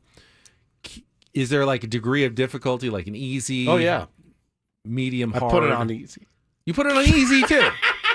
So are you going like 162-0? What kind of? Well, I'll simulate a bunch of I'll win the first one, and I will get to the matchups. I don't play the Rockies. I'll just sim those, and it's Padres So at the 1 and 2. Yeah, on those. Yeah. When you actually play, do you ever lose? No, you never lose. No. Then what's the point?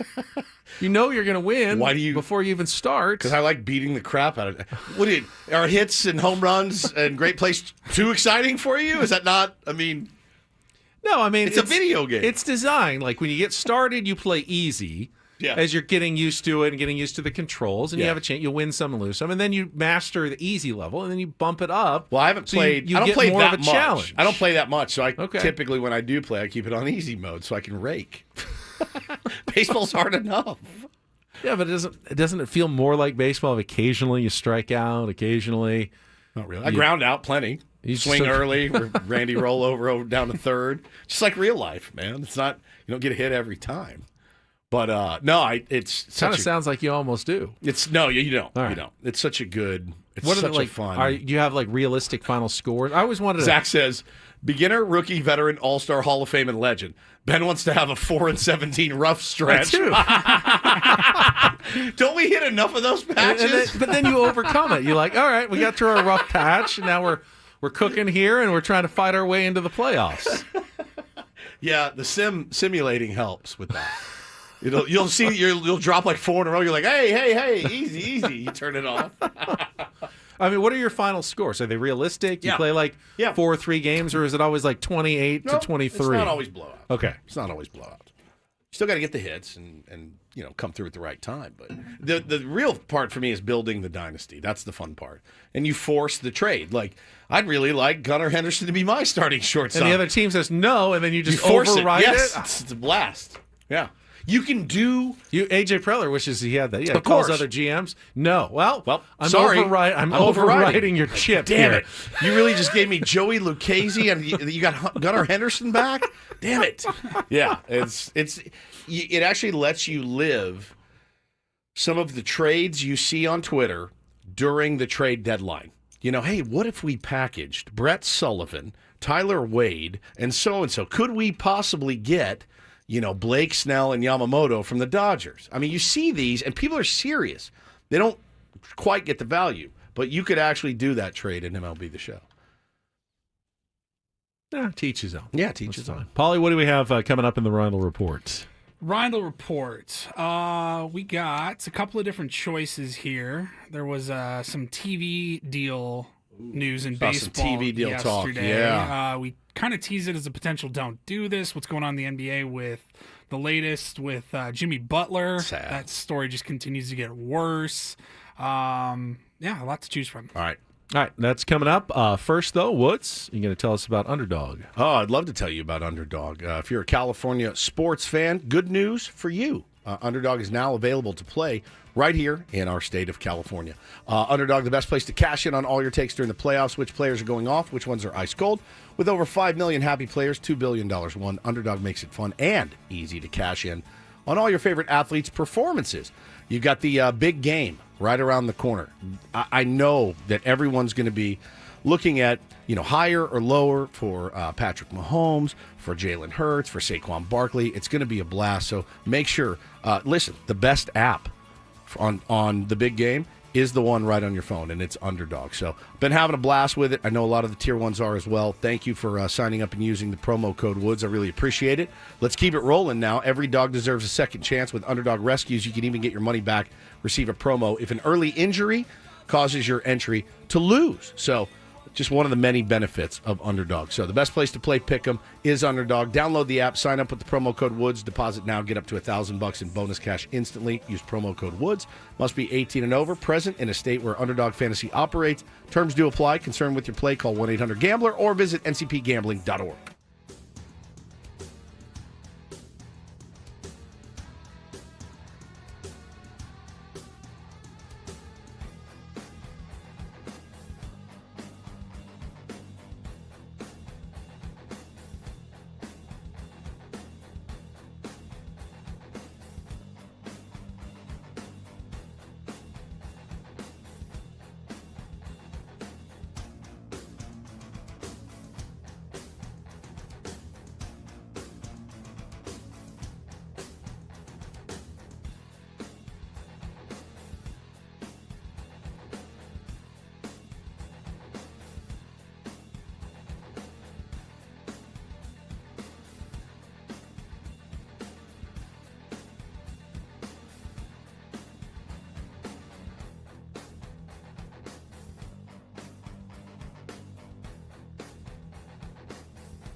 All right, final segment of Ben and Woods on a Tuesday morning. Annie and Elston coming up at the top of the hour. Gwen and Chris this afternoon at 2 o'clock. A quick reminder, you can download the Odyssey app and listen to 97.3 The Fan on the app for your chance to win the ultimate trip in the Slam Dunk in Vegas contest. All you have to do, download the Odyssey app, log in, and listen to this station for at least 1 hour to earn your daily entry into this national contest. The grand prize is travel and accommodations for a winner and 3 guests to Las Vegas, plus $5,000 each. That's $20,000 total to fund the ultimate viewing experience for the first 2 rounds of the College Basketball Championship Tournament. All right, if you had $20,000 for a trip to Vegas, yes, would it all go toward gambling? What would you? No, I don't even spread it around a little bit. I get nervous gambling in Vegas. I do. I can't sit at a blackjack table for very long. I have debilitating ADHD, and so to even sit there for 15 minutes is rough sometimes. Right. I'm not good at playing craps. I don't play baccarat. I like roulette a little bit, but it's kind of like might as well just light your money on fire. 20,000 Vegas. I mean, I would keep $5,000 would be the most I think I could stand to lose. Yeah, I'd eat. Really they have well. good restaurants. Yeah, obviously. I go to a concert. I'm going to 2 concerts in March in Spa Vegas. Day. Ooh, Spa Day. Spa Day would Spa be Day, elite. really nice restaurants, a baller room. You would spend if you had $5,000 in penny slots, you could stay there for 72 hours straight and not leave. You just sit there pressing the button. Paulie's like, I would turn my $5,000 into $75,000 playing penny slots. The dude always wins. Play $5 spins. $5 spins, yeah, 100%. That kind of money. I don't know. Like, even if I had money, I still don't think I could stomach. I think about it like when The Ben likes to time. go play in like poker tournaments. Yes. Oh, he loves. And I'm the like, at poker least in tournament. Vegas, like if you really want to play in like one of those big poker tournaments, you got to bring a lot of scratch to start. And I'm like, how long are we talking here? Because I feel like those go on for hours. They can. Hours. Well, I feel like you know what you're getting in for. If the entry fee is $100 or $150, you know, all right, that's the most I can lose. That's and, fair. It's not a and then I can get a lot of play out of it. Now, if I really want to win, do I want to sit there for 5.5 hours? Absolutely not. Not necessarily. But then again, when you get deep into one, and I did last time I was in Vegas, it actually gets pretty exciting at that point. Because then you're thinking, oh, wait, I might actually take down a big prize here. You start focusing in. So I do enjoy the poker tournaments. I feel like the amount of gambling one would have to do to go through that much money. I don't know. I know it goes quicker than that. But yeah, I don't have it in me really to spend $20,000 gambling. So no, I would not spend $20,000 gambling. No chance. All right, let's check traffic one more time, and then we'll get to some headlines with Paulie in our Reindl Report. From the 855 Get Ross Traffic Center, protecting San Diego after accidents or injury, here's Kelly Danick. Wrapping up the morning commute with a couple of crashes here. Westbound 52 before Regents Road, 2-car collision. It's in the center divide. And a crash in the North County West 78. This is near Woodland Parkway. Looks like vehicles over the right shoulder and in the center divide. I'm Kelly Danick with Ben and Woods, San Diego's #1 sports station, 97.3 The Fan. And get things started here with our today's edition of the Reindl Report. Now tuned into the greatest.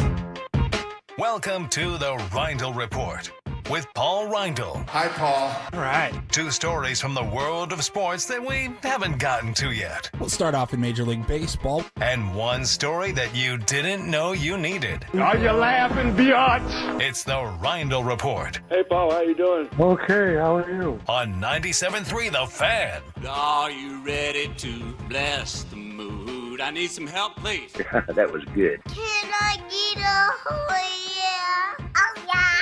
All right. All right. Good morning, gentlemen. We will start off in Major League Baseball. I saw some news yesterday about the Texas Rangers that at first made me go, well, what the hell?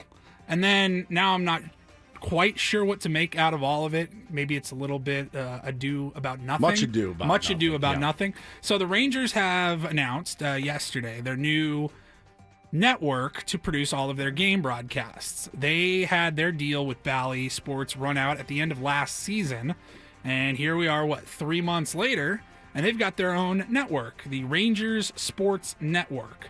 They have partnered with a new company that's going to produce and distribute all their games.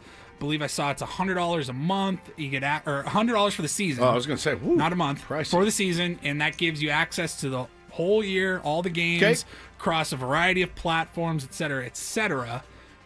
And I was trying to. There's not a whole lot of details right now that are out on the Rangers network. A lot of information is still to come.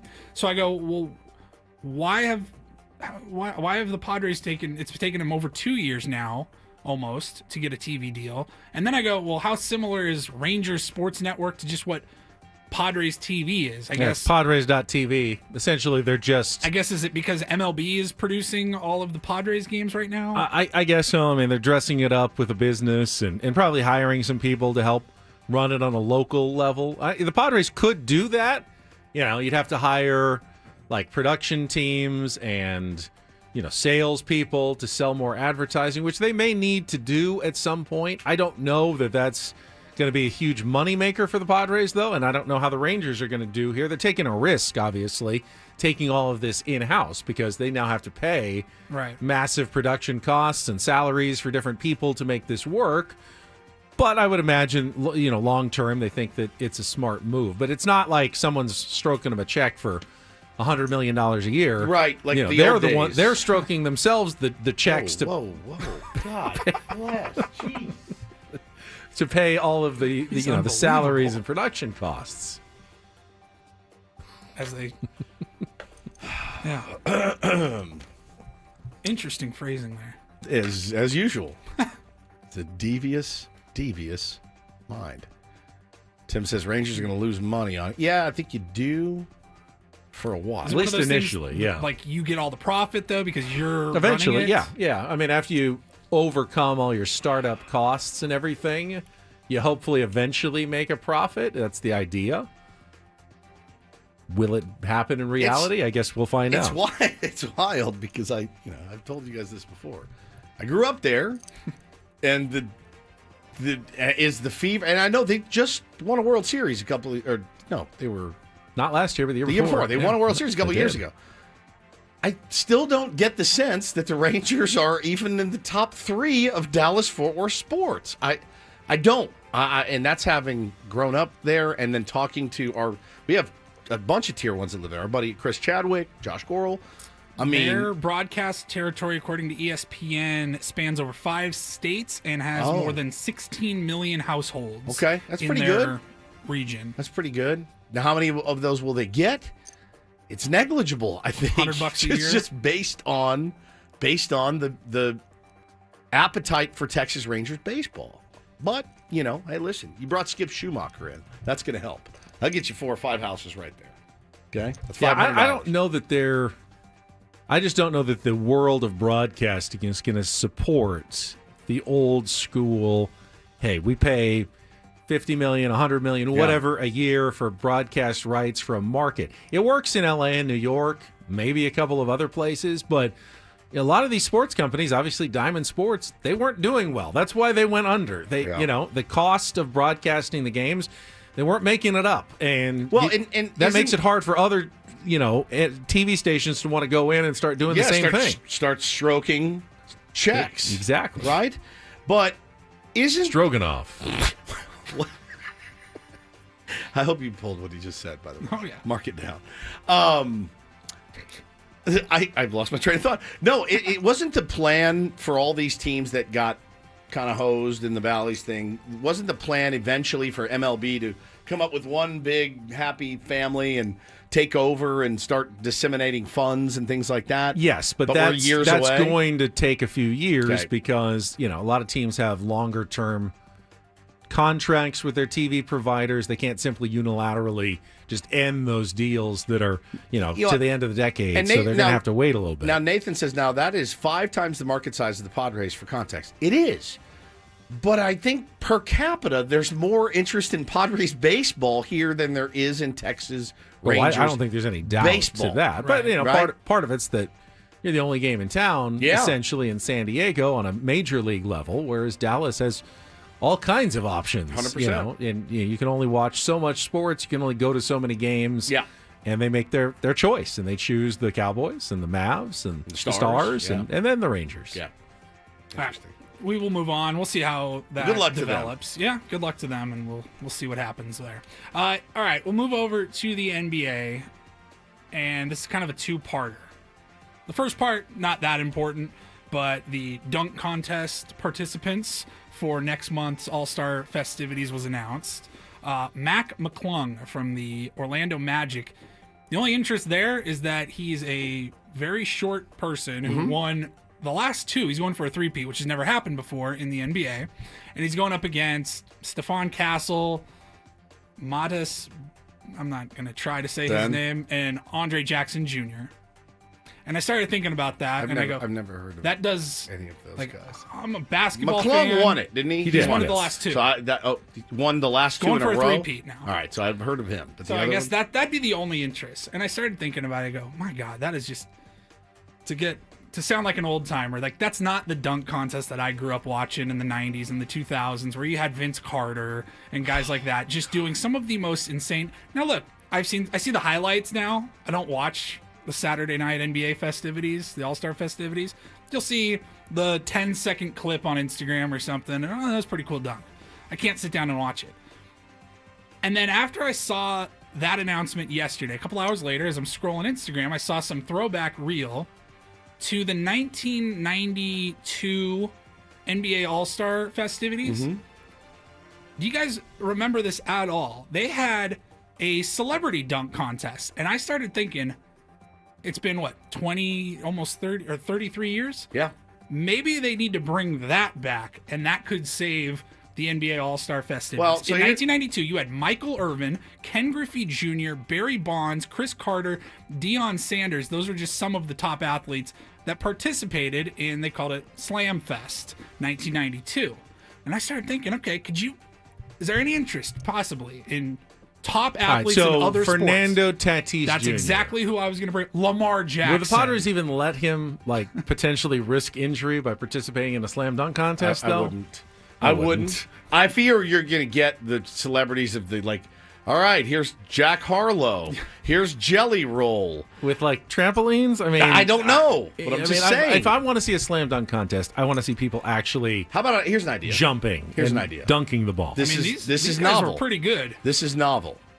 How about the really good stars of the NBA participate in the slam dunk contest like they used to across the board from the 80s on till recently? This new trend of no it's one not will even do that it. new anymore. It's probably been the last 20 plus years. It's been the rising stars. You have to be in your first 3 years or something bizarre like that. Vince Carter was so good at the dunk contest. Michael Jordan was elite. Jason Richardson had some insane I dunks. mean, I showed Bo recently Spud Webb, and mine was blown because he's such a little bub. Those were That was cool. Dominique Wilkins. I mean, was Mac incredible. McClung's a good story. The problem is he's not really an NBA player. In 4 seasons, he's played in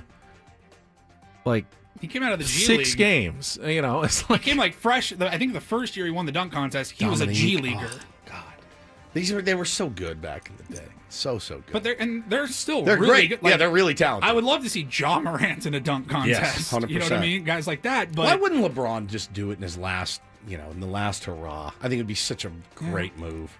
Such a great move. it's fallen off so He's never hard done it over the last 15 years. He's never done it. Yeah. Never, ever did it. One time. You have to do it once, I think. I wonder if it's an in-season thing. They're like, I don't want to even risk Yeah. falling on an ankle or something. guess. Because I don't know. No. Mac McClung looking for the three-peat. When is that? This weekend? A couple weeks from Couple now. weeks, Yeah. It's mid to late February. yeah. All right, and then finally, I thought this was interesting. Let's say it's date night and you want to go out to a movie, right? You buy your tickets online or at the box office. Let's say it's an 8 o'clock start time. You get there 7:45. You got to get your popcorn, your candy, your drinks, right? The movie does not start at 8 o'clock, though. We all know that. Right. You've got ads. About 8:30. Concession stand ads, then the previews. It's not that long, but it's. I feel like it's around. I'd say 15 like 8:20, to 20 minutes, 30 maybe. minutes. I don't know. I really don't know exactly how long it is. I mean, think about it. I haven't been to a movie theater in God knows how long, but I do remember, by the time the ads and everything ended and the movie actually started, you're already halfway done with your popcorn and everything. Yeah. Time to go for a bathroom break, get more concessions. So a senator in the state of Connecticut, he thinks that this is a terrible waste of people's time, and he's introducing a bill that would make movie theaters list the actual start time of the movie. He's doing a bill for this. So if it says 8 o'clock, the movie's starting, or it was at 8:25 p.m. is when the actual movie starts. All right. I mean, this is like a consumer protection type bill.